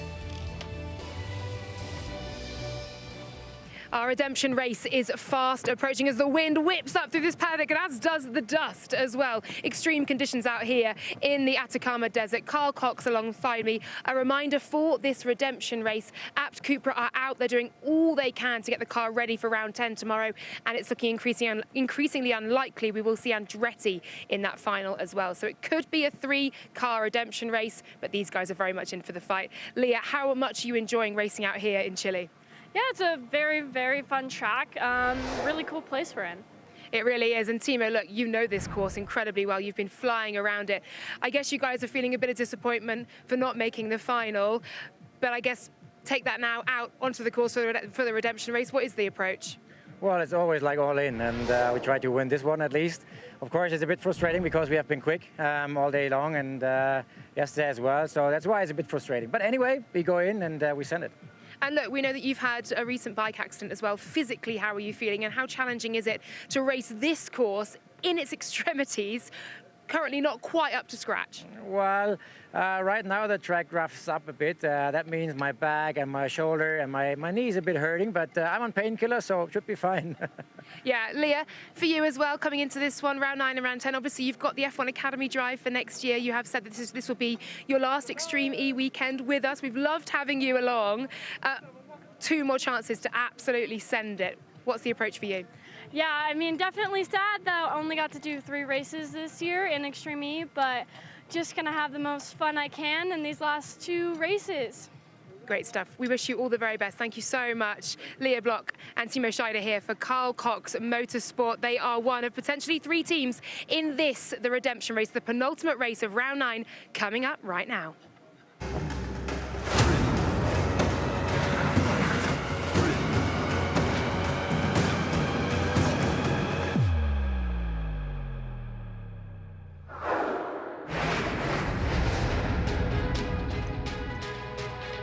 Attention all teams, this is race control. Stand by for the start of the Antofagasta Minerals Copper X Prix. The redemption race is about to commence. Energize your systems and prepare to race. This is it then, looking at the command centre, there are 2 empty stands, so that would suggest we are missing, well, we can see who we're missing. Carl Cox Motorsport and JBXE are in. There's Tamara Molinaro getting herself ready to go. Hummer EV Chip Ganassi Racing are in. They're using the championship car. Remember that to swap after a roll earlier. Jenny, what you got? Yes, I can confirm that Andretti won't be taking place in today's race because of damage sustained to the car, and Katie is undergoing medical checks. So that's Andretti won't take part in the race today. Well, Apt Cooper are showing us on the grid, but there are no staff in the command centre, and yeah, it doesn't look like the car is there either. Just so you all know, we did see Katie Munnings walk away from the car earlier on, so checks is obviously a sensible precaution to take, but our fingers crossed, as always, that she remains not too badly hurt. It was a big crash, yeah. So Apt Cooper are out, confirmation they're gone, as well as Andretti Altaquile. 3-car race for the redemption race. Bit of a shame, isn't it, for these guys? RJ Anderson on the radio back to the command centre. Yeah, they came here hoping they might be in with an outside chance. They knew it was an outside chance. They had P4 in the standings last year. Maybe they can still scrape that with a great performance tomorrow, but yeah, not an ideal day. No, not ideal at all. But redemption is up for grabs here. You know, they still get points. You know, it's still, they want to have a good run out. Amanda Sorensen has barely even done any driving yet. And this is how they line up on our 3-car grid. In the middle, well, I mean, on the right of your screen, that is usually the middle. That is Carl Cox Motorsport. And it's all men starting on these laps. And then you have got JBXE. And then on the inside line, you've got RJ Anderson for GMC Hummer EV Chip Ganassi Racing. There's RJ Anderson. Looking fairly chilled. That's about to go out the window. Wind's picked up. Look, you can see the flags are cracking there. Timo Scheider on this side of the grid.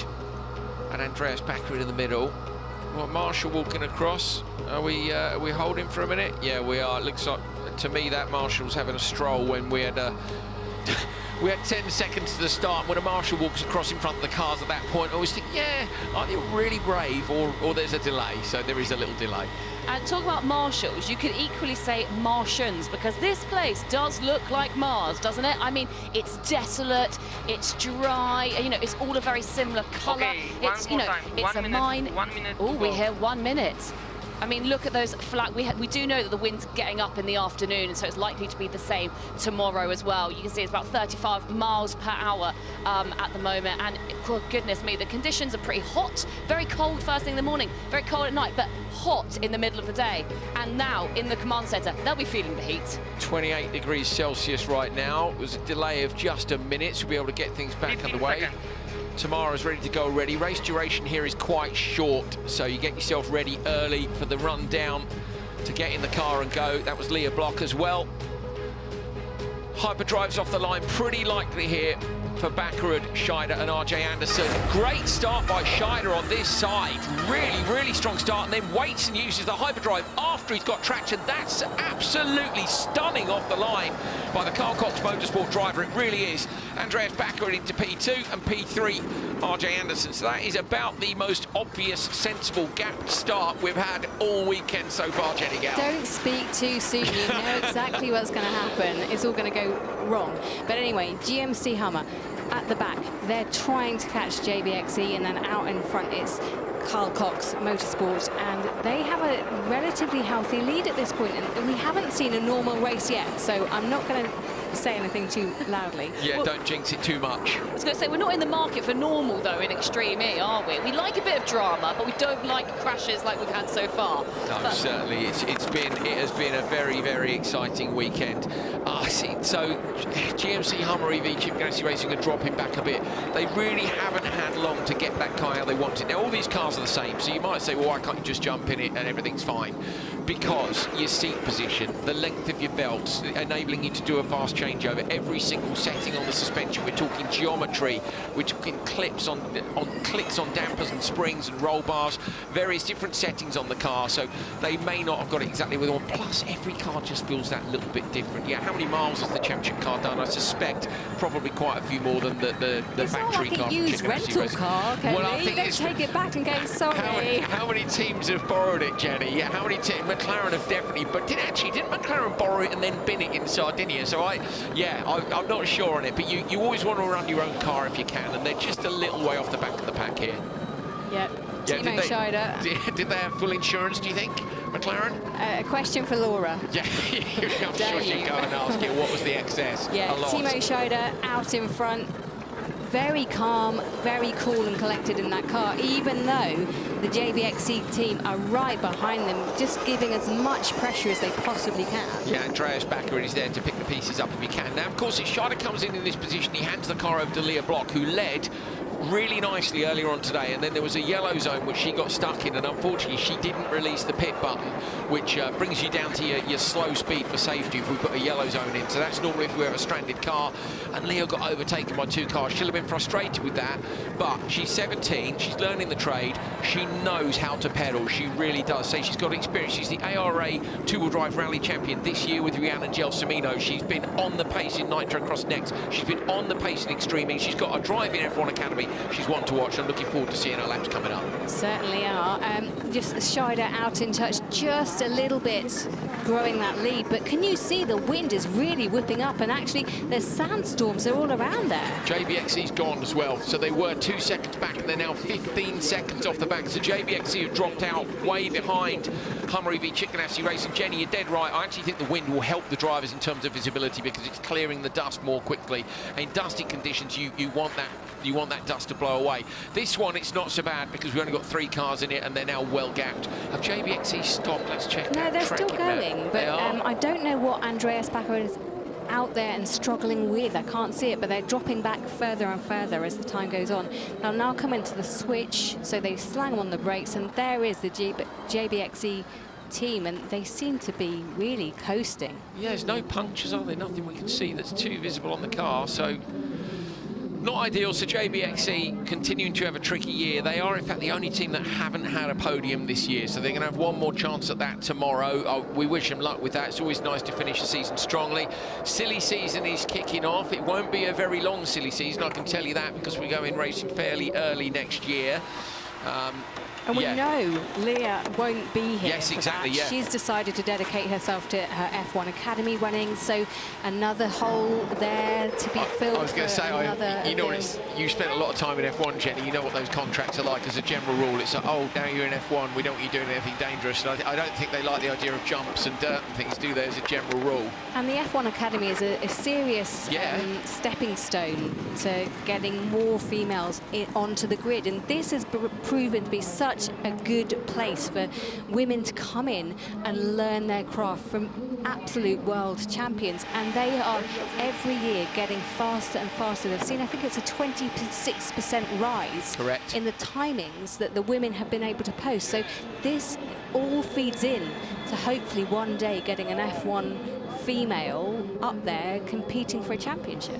Yeah, absolutely. I mean, gender equality has been a key mark within this Extreme E Championship from the very beginning. They knew they wanted 50% female drivers, and just it's getting that time on the track, on the course, which means they can have that huge increase because they just don't get the time in other races. And here, the fact that they're always racing alongside the men means that they get the time. Oh, and talking about speed and racing, the Anoa Hyperdrive, which gives you an extra boost, is already being used. JBXC still in the switch there, just switching over to Molinaro, who is stepping into that team for this weekend, and just waiting for them to come out of the switch. Tamara is one who I'd like to see get a drive. I really would. She's been championship driver a lot. I'd want to see her spend some more time out there. Say if drivers like Leah Block heading off, you know what it's like. One driver leaves, everybody starts moving. The old merry-go-round starts. So we wish Leah all the best, of course, in F1 Academy, and I along with Jenny Gow and Jess, I think we all agree it's going to be a fantastic opportunity. So there is no reason why we can't see a very fast female at the top of the sport. Talking of fast females at the moment, you have Leah Block with a gap of 12.7 seconds according to our timing screen. There it is, yeah, 13. So you can see the gap heading back to Amanda Sorensen. That's actually gone up. It was 9 seconds when they started, and Leah Block's in full send mode. So Block is extending the gap. Molinaro is just going to drag that car around. It's pretty well wounded. Look in the background. We can't even see coming over the crest in the background the Chip Ganassi racing machine. So this is a brilliant performance so far by Leah Block. Talking about this course? I mean, we always say on TV you can't quite see the height and the elevation and the undulation that's going on, but these jumps are absolutely massive, aren't they? I mean, the height they're getting. I mean, can we just talk us through what that feels like? Yeah, this one here in particular, look, if the car can squash the jump on the landing, it feels long when you first do it, when you first take a big jump. You know, when I've done small jumps in the past, you know, a small jump at first feels like, ooh. When you start doing big jumps, it feels very long. Now, I've not done jumps of the scale these guys have done very much, but yeah, the airtime feels significant, but if you know the car will squash it, as long as your takeoff is good, the landing's, it's almost a nothing. But the thing is, it's a three-dimensional corner, a jump, and you have to get the entry to it right, the setup to it right. Otherwise, when you take off, you're thinking, oof, I wonder how this is going to land.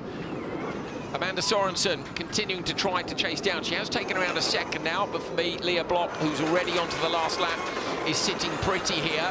She'd take a win in a redemption race for sure. Yeah, I think this is about building knowledge and building the team's knowledge. Remember, this is a new team in for this year, and the crew will need to gain as much knowledge as they can to roll into next year. And as you say, it's a short time before the next season starts. Very short indeed. Love to see Carl Cox. Yeah, as Molinaro's continuing to drop. Love to see Carl Cox's enthusiasm earlier on. Thought he's like, I've come all the way to Chile. It's not an easy place to get to, and it's not. You know, all of the crew on site. It's 3 flights for most people to get down there. You know, a lot of drivers had different commitments the weekend before. Several people were out in Abu Dhabi at Formula 1, so it's been quite the travelling journey for them to get themselves out here. And it really is in the middle of nowhere. I mean, it's in the Atacama Desert, and all accommodation is over an hour from site. So it really is a big undertaking, and it really just is an exceptional race location. Well, talking of exceptional racing, this is a great job by Timo Scheider and Leah Block. They're going to come down now, and they're going to take the win in the redemption race. Just that last left-hander and a big jump to go. Here comes Leah Block. It is a win for Block and Scheider and Carl Cox Motorsport in the redemption race here in the Atacama Desert in Chile. Great result for them. Hopefully they'll go on to do even more tomorrow. Over the line now, Chip Ganassi racing in P2. Sorensen brings it home. They've had a rough day of roll and now using the spare car. Overnight, they can get a reset, get that car more dialed in, and we'll hope to see them on the pace in the final round. A JBXE grind to a halt, work for them to do, along, of course, with Abt Cooper and Andretti, who didn't make it to the line. So lots and lots of work to do. Yeah, that's a heavy day of impact, a costly day.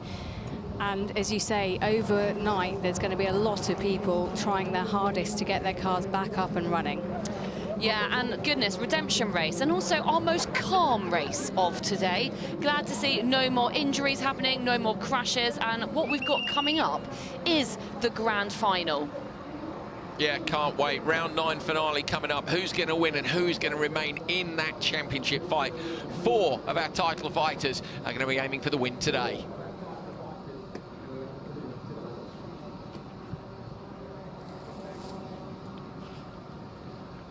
Well, there we go. Redemption race over. So with our Extreme E, we go out and we race for every purpose. It's at heart the essence of what we do here. So we go out for racing for fun, but we also always race for a cause. And some amazing people have joined our paddock. Extreme E strives for equality both on and off the track. Over the last 2 seasons, the championship has made huge strides with the Racing for All programme, which has given a new generation of engineers a chance to work directly with the Extreme E race teams. Racing for All. It was designed as a programme to be able to help underrepresented youth to be able to get their first step in their career.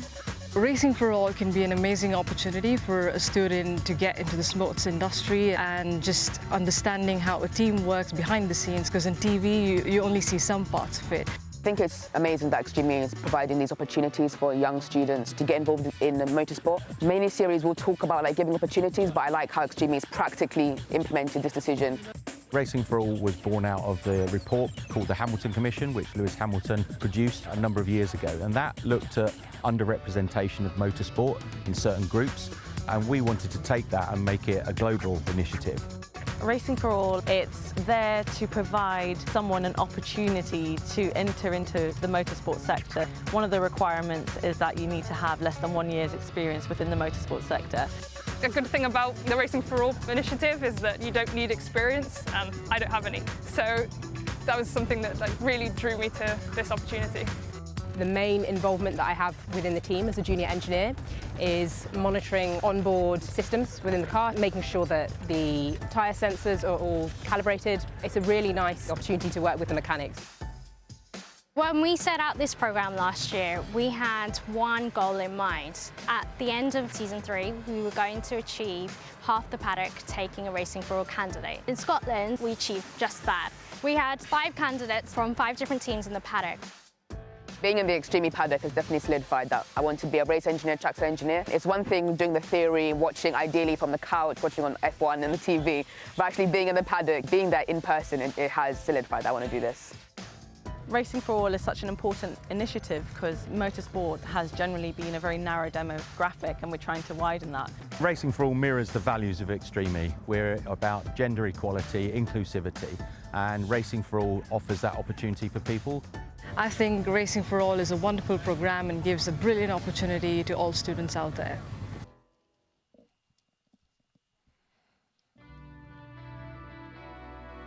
Right, let's take a look at where we are then. Redemption race is done. You can see there at the bottom the points scored for the teams who were in that. But it's the grand final coming up. That's the one that counts. RXR, X44, Veloce and Acciona Science. Remember, Acciona Science and RXR separated by just 3 points coming into this weekend. Points have been won by 4 of those teams for winning their races during the qualifying session. So yeah, all to play for as we head towards the grand final. It's been a pretty wild day, even by Extreme E standards, but an absolute roller coaster for these two, our championship leaders coming in to our final weekend.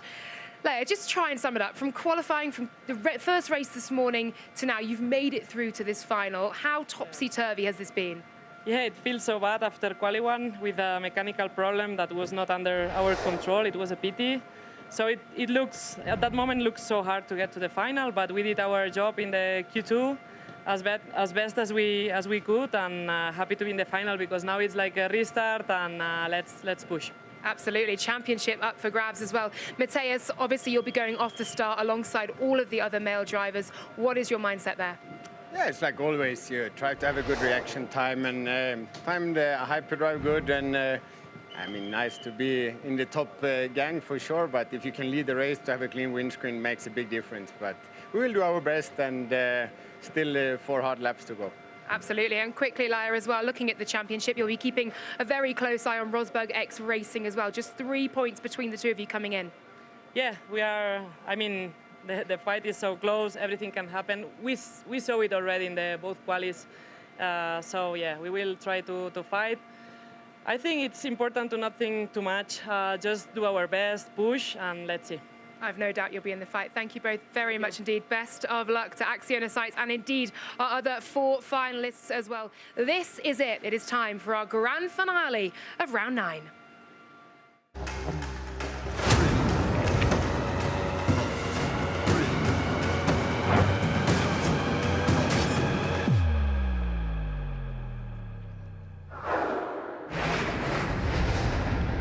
One race left to go in round 9. It's time for the grand final. Earlier on today, we were suggesting, would Acciona Science be able to wrap it up today and it wouldn't go all the way to round 10? They had a shocker in Q1. Look at that little dust tornado going on, as if it wasn't tense enough already. But it is definitely going to go to tomorrow. Today's results, they will be absolutely crucial as well for how that gets set up. We're going to head down to the command centre. And we can have a catch-up with Hedda Hozos. Hedda, good to see you. How's your debut weekend gone with McLaren? Obviously, it's such an incredible team to be driving for. You must be really proud, but also, tough weekend too. Yeah, it's an honor to race for McLaren this weekend, and yeah, it's been actually a good weekend. I mean, it was some drama in Q2, but we ended up in a grand final, so we're going to do everything we can to end this race on a high. So, yeah. We've seen the conditions change and it looks like the wind's picking up. How much do you think that could affect you? Yeah, it's getting very rough out there, but we're just trying to keep it clean and don't do any big mistakes and, just do the best we can. And Heather, you can have a plan, obviously, but that's tricky once turn one plays out. You're looking, I guess you'd love a podium here, wouldn't you? What do you want to achieve with the brilliant McLaren name on your back? Yeah, obviously it would be the best with a win, but you know, we're going to try to do our best, and of course a podium also, you know, but yeah, we'll do our best out there. All right, I love the fact you guys are aiming high. Go and get it, you and Tanner Faust. No reason why you can't get that win, so get stuck in. Everybody else has got a championship to think of, and you can just get after it. Yeah, thank you. Oh, all smiles from Heather. So cool to see, isn't it? Excited to see how they get on in this final. So yeah, nicely done, Jenny. I kind of think you should take the pressure off. It felt like you were just putting more and more pressure on her, and it was like, oh, okay. I know, talking about McLaren this, McLaren that, just, you know, putting her on her back. How much she got to do? My goodness. But we're about to go racing. We're going to go to the command centre. We're going to get the countdown to this grand final of round 9. Attention all teams, this is race control. Stand by for the start of the Antofagasta Minerals Copper X Prix. The grand final is about to commence. Energize your systems and prepare to race.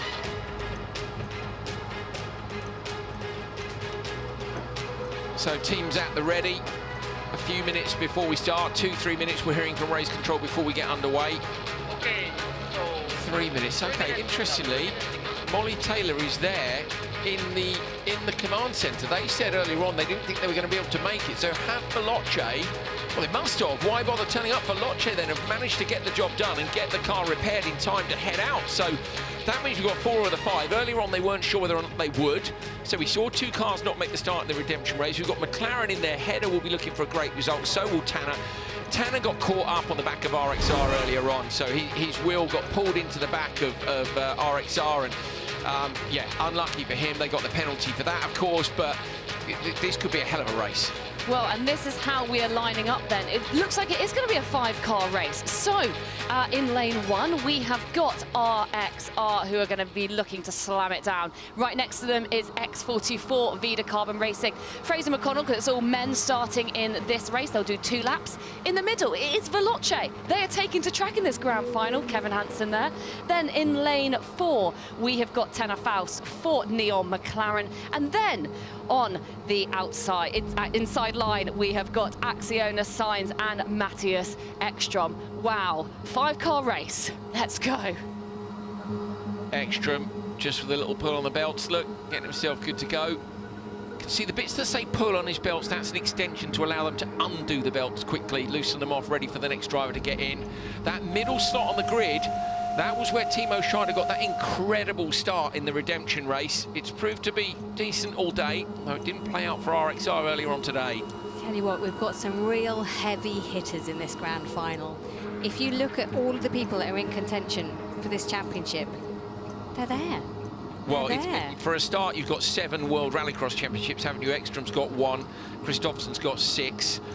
You know, we've got winners at the highest level of the sport right the way across the grid taking the start, and I can tell you right now, none of them take any prisoners. 1 minute. This is going to be a great start. It is. Do you know what? we might let you take the start of this, because this is going to be some sort of hocus pocus out there, isn't it? I'm excited for it, Jenny, I really am. Thumbs up from Kevin Hansen. I love watching Kevin at the start. If you notice, he just has the little eyebrow wiggle as he gets himself ready for action and ready for the off. Each of the drivers' little differences in attitude and the way they prepare themselves for the race are always fascinating. There it is, 2016 FA World Rallycross Champion, double DTM champion, 4 times winner of the Racer Champions against the best of the best. I rate Ekstrom very highly, but I do Kristoffersen as well and the rest of this grid too. So here we go. 5 of the best off-road drivers, mixed martial art discipline of rallycross experts heading off the grid down towards turn 1. Who's going to get it done?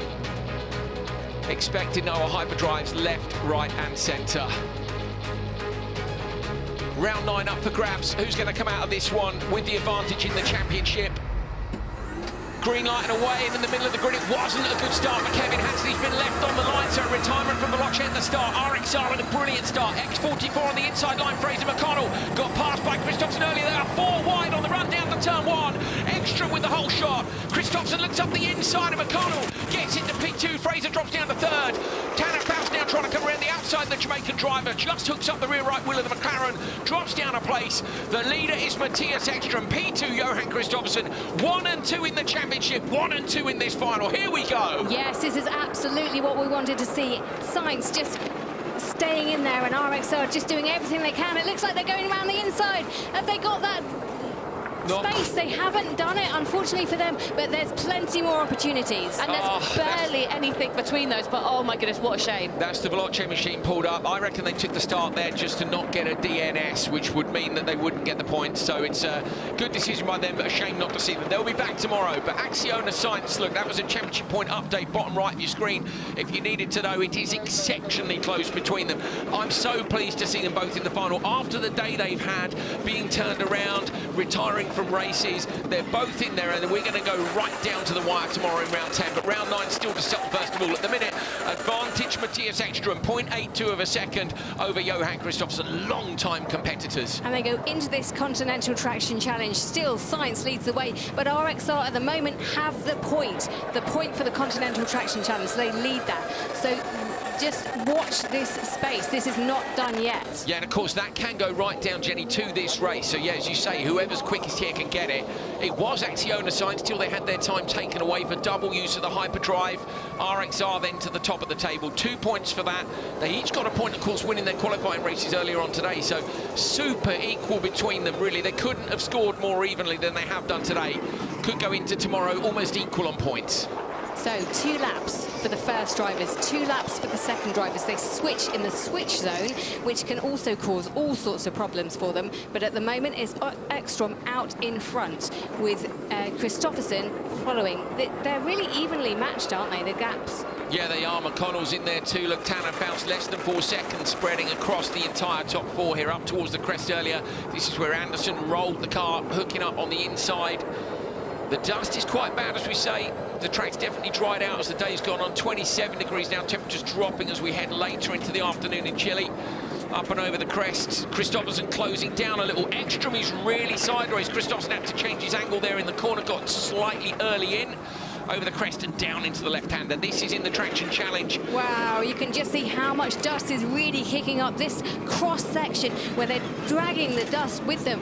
And look at the air that they're getting down that slide. It's amazing. It has been a brilliant season so far, still to play out this weekend. 2 wins for Acciona Sainz, 2 wins for RXR, 2 wins for X44. There were even 2 wins for Veloce, but they, of course, have dropped out at the start of this one. So super, super close between them. Now, Christopherson is within striking distance of Ekstrom, looks towards the inside line, runs the car out wide, going to try for the outside pass. He's late on the brakes as they head down into the switch zone. They're absolutely side by side. Oh, this will be tricky for them. Ekstrom drives over the dirt on the inside, takes a shortcut. Why is Ekstrom pulled off to the inside? Surely that's not you're not able to do that. You have to follow the racing line, don't you? He's within the waypoint, so in theory there can't be a penalty because he hasn't missed a waypoint. What he's done though is he's meant that he can. Is that a sneaky move? Ekstrom's so clever with the regulations. I don't think there's anything in the regs to stop him from cutting across that dirt. So he's coming side by side with RXR, but then he's realised there's no waypoint there. How are you going to penalise me? Cut the track and gone off the left-hand side.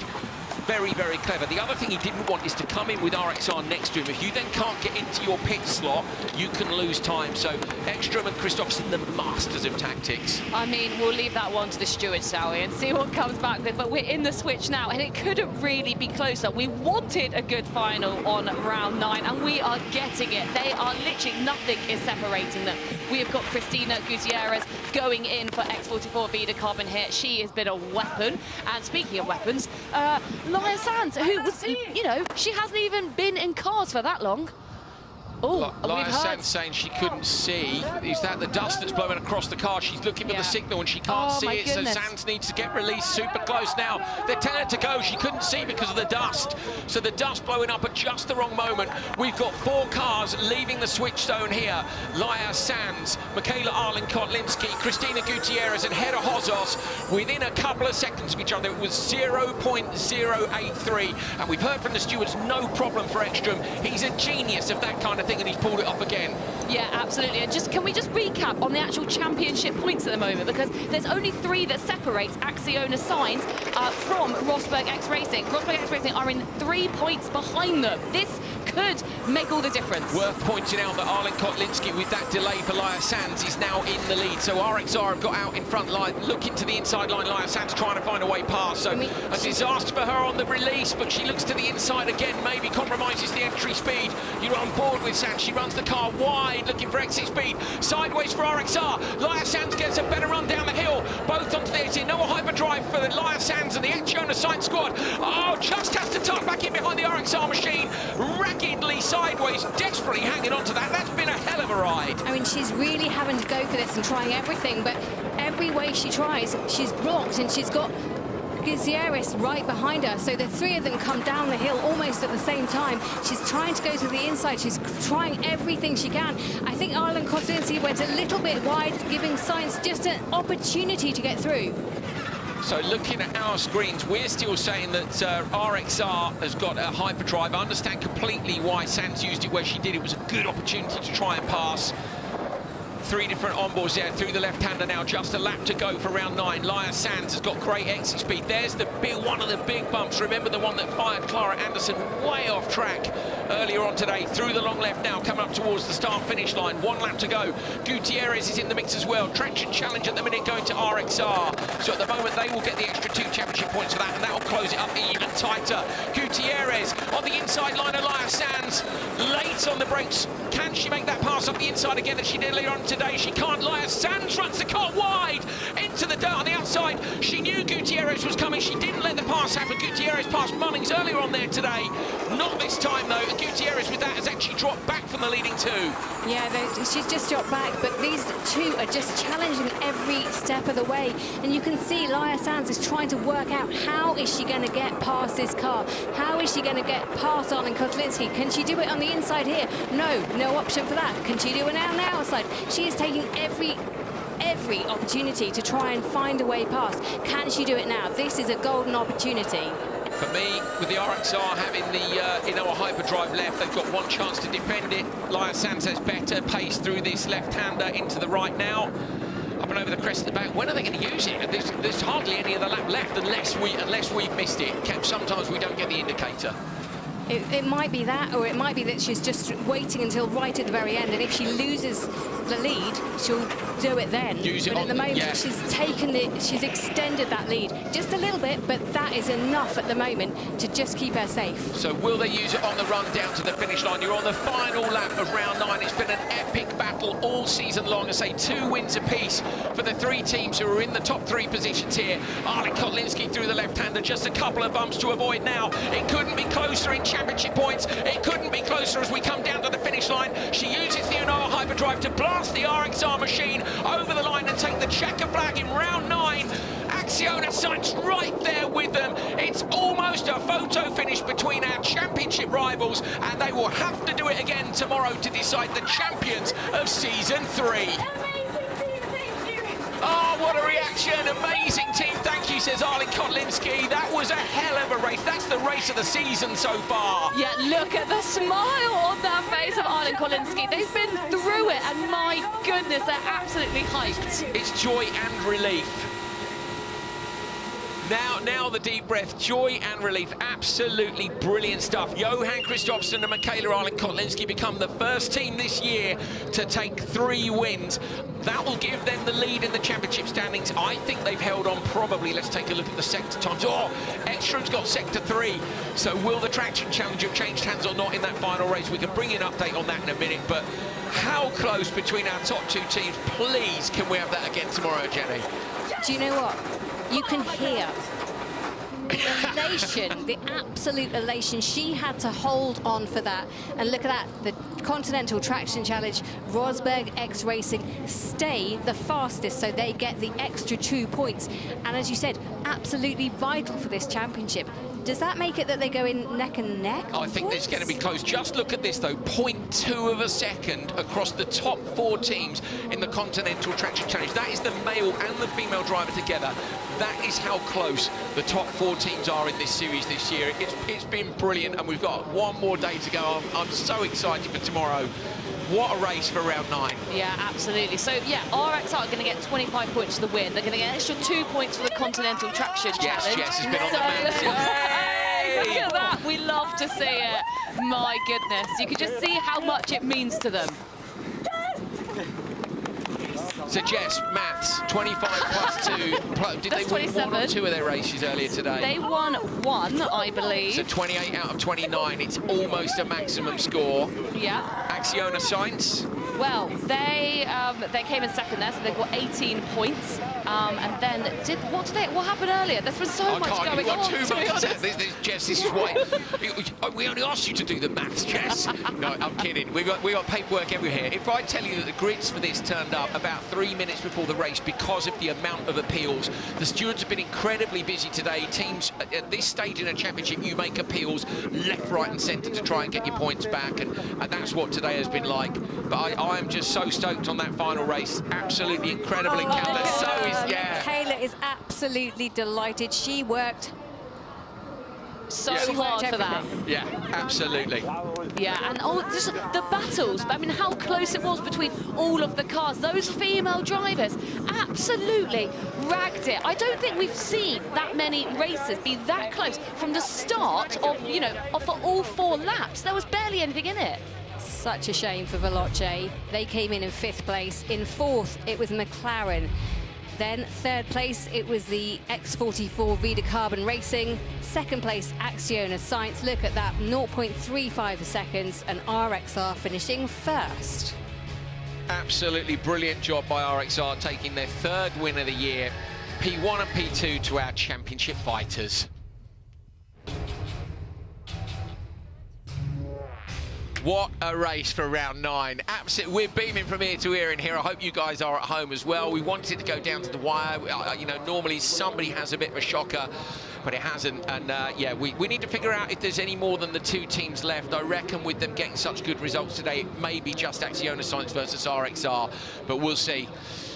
Podium's coming up. No drinks for them tonight, though. They've got to do it all again tomorrow, haven't they? They need another one to secure the title. Right, we're going to head down with Laura Winters, picked up our P3 team, X44 Vida Carbon Racing, Fraser McConnell and Cristina Gutierrez, 3.7 off the win. 3rd place, X44, join me right now. Cristina, talk me through that. You had to bring it home. You had the fight out in front for 1st place. Did you think you might get a look in? Yeah, in the first lap, I had it. I was closing the gap. After this waypoint, the waypoint 2, we had a lot of dust, mud. It was impossible to see, and the gap increased. So our goal is to bring the car at home, and Fraser did a very good job with the start position. So we are happy. Yeah, absolutely great start from you, Fraz. Now, look, you are out of the championship fight, but you've got a podium here. You've got another chance for potentially a race win tomorrow as well. Still a lot to play for, and I'd imagine a lot to be proud of as well. For sure. I mean, it's proud to even be here. X44 giving Cristina and this opportunity to get on this grid and go for it. 3rd place is still a great thing to be proud of. The car is fast. Me and Cristina are fast, and we're ready to go out there and do it again tomorrow. Great stuff. Congratulations. Enjoy the podium. Thank you. So they're very happy with the result of P3, understandably so. Great drive by both of them today, absolutely class. This was the start, so we saw, didn't we, we knew slot number 3 was good, and when the Veloce went backwards off the line, it's like, okay, you did the classic of presenting the car. This, through the first few corners, Christoph's on the inside of McConnell. Tanner tried the outside, just got a little hook up there on the dirt berm. Tried everything, didn't he, Tanner, to get round. It's how evenly matched between these teams, just absolutely brilliant. Can I give a shout as well, Hedda Hozos, only 5 seconds off when they came over the line at the end of the race. Hedda hasn't got the experience of some of these other drivers. She's got the pressure of driving for McLaren. I think she's done herself proud today. Yeah, you keep on talking about this pressure for McLaren. It's McLaren. I You know what I mean? understand, Yeah. absolutely. And she's been jettisoned into that. And as you say, she's done a remarkable job. Just a quick word on Veloce. They came into here as championship challengers and they started that race, but obviously the car wasn't in any shape to actually compete. Yeah. So they withdrew it off the start. But sensible, at least, to start the race. 100%, Jenny. They did the right thing completely. Isn't it interesting too? We're messing about before the start, talking about drama and a little dust tornado causing a problem. And actually, it was a dust tornado, if you like. When the dust came through the paddock, I am sure we heard Laia Sanz say, "I can't see." And then when the release happened, RXR were in front, and that was it. So the pass actually happened in a dust storm in the switch zone in the middle of that race. But the pressure was on the whole way through it. What a brilliant final. Yeah, it sets us up so well for tomorrow, as you say, to take us into the final round of this season. So good. Let's go down to Laura Winter and find out who she's found next. Someone interesting, I'm sure.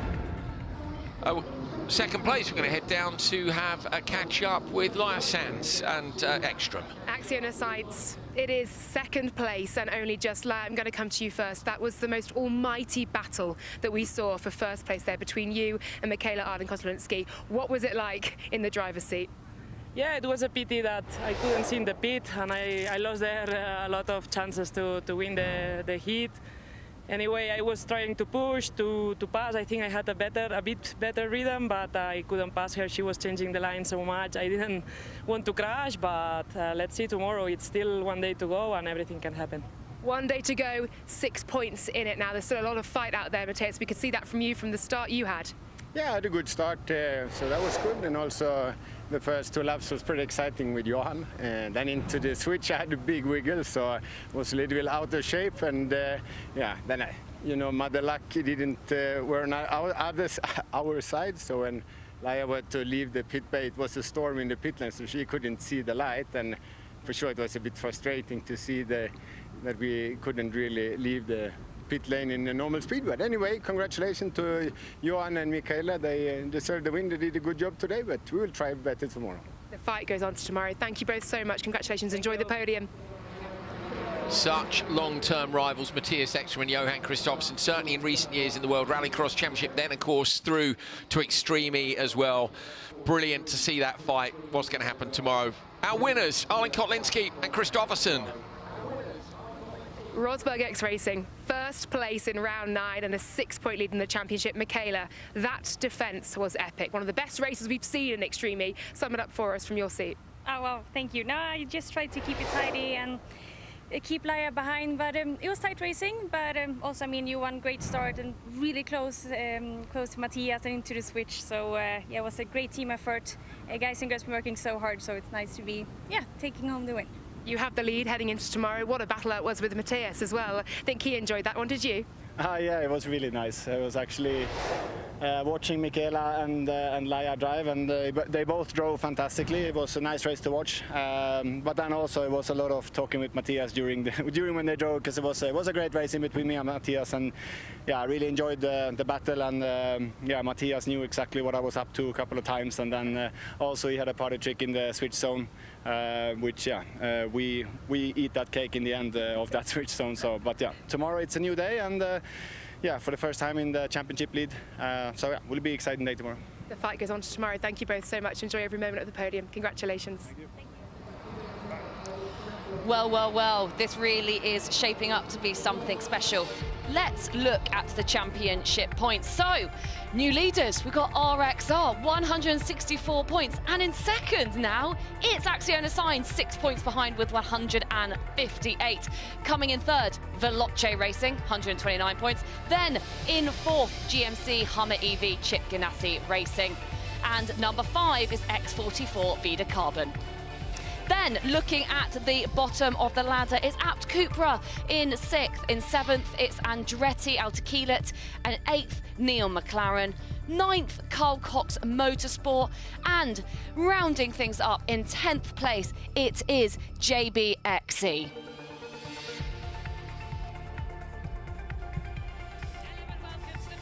Celebration for the Extreme E Antofagasta Minerals Copper X Prix round 9 in Antofagasta, Chile. Let's marches to the stage. In third place, X44 Vida Carbon Racing.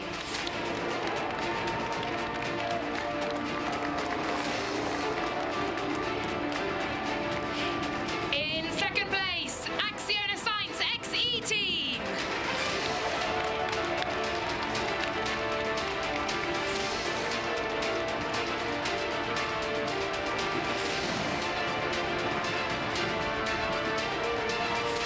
And in first place, Rosberg X Racing.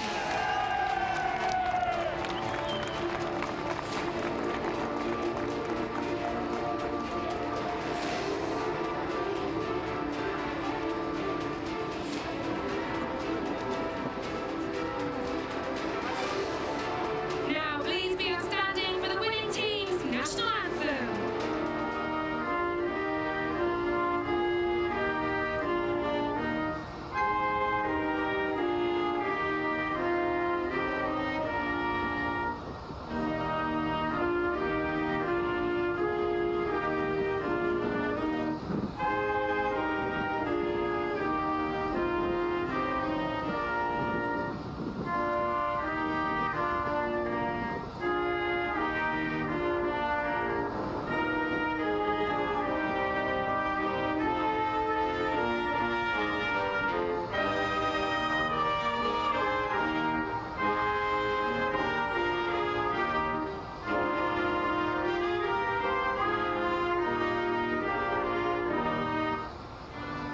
Congratulations to all of our winners and their teams. Well, there we are. Jenny Gale's done some maths, Jenny.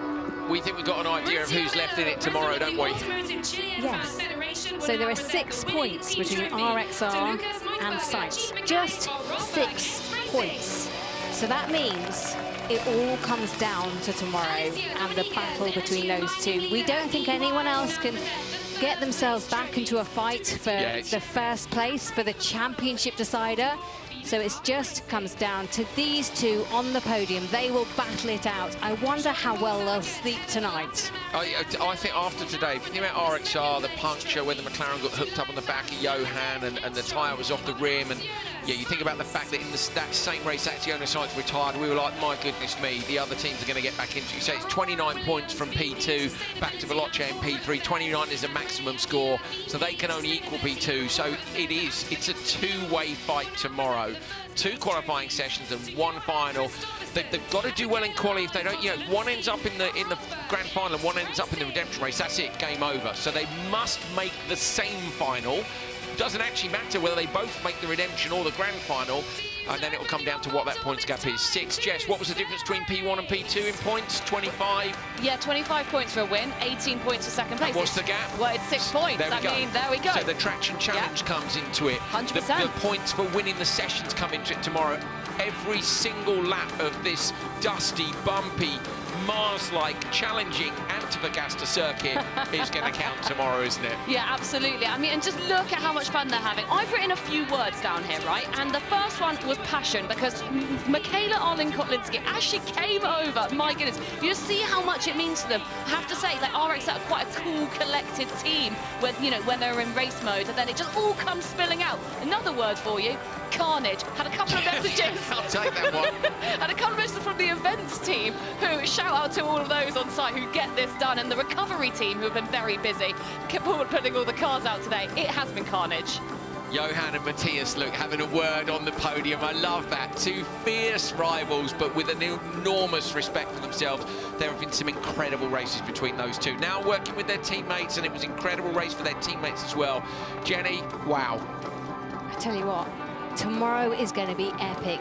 Acciona Science have never won the championship. RXR, of course, have. They won the opening rounds, so they were the first champions.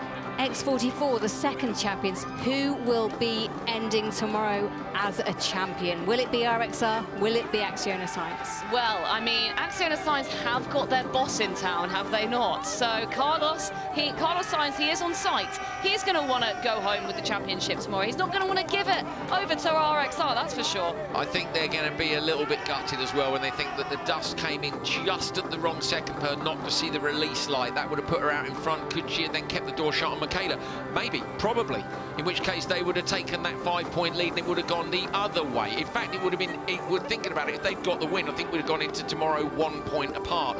But it's still close enough. It's less than the difference between P1 and P2, and that is how we like to settle our championships. Jenny, third year for you being in the final race, and it's always live maths, mate. How do we end up with this? I don't know. We didn't apply for the Mastermind competition. We've got it. Let's have a look at some of the best action out on track. And this, unfortunately, at Cupra, it all ended disastrously for them. Yeah, it did. It was a shocker. That was Katie Munning's run into the back of the Veloce machine. Damage to both those cars, meaning that Veloce did make the start, but not in fine battle. Will Andretti be back tomorrow? That's a big question. And I tell you what, if you think this is simple, think again. If you think it's easy for either Acciona Science or Rosberg X Racing to turn up and win, it won't be that easy. It never is. It won't. Look at today. Look at today and what a roller coaster of a day it was.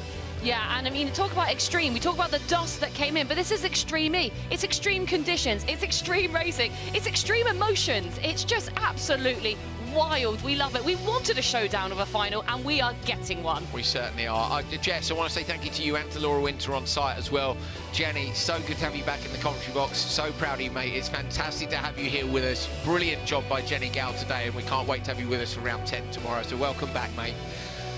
Okay, one round then left to go. These two cars on your screen are going to be doing battle tomorrow. There are 6 points in between them. There are 29 points up for grabs with a perfect day. RXR nearly had a perfect day today, but not quite. Perfect enough, though. Top step of the podium. Advantage RXR. One race to go in 2023.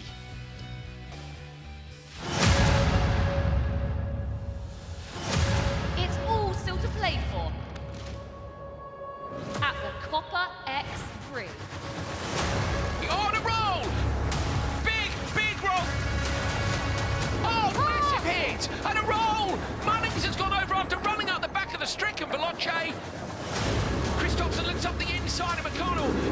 It's almost a photo finish between our championship rivals, and they will have to do it again tomorrow to decide the champions of Season 3.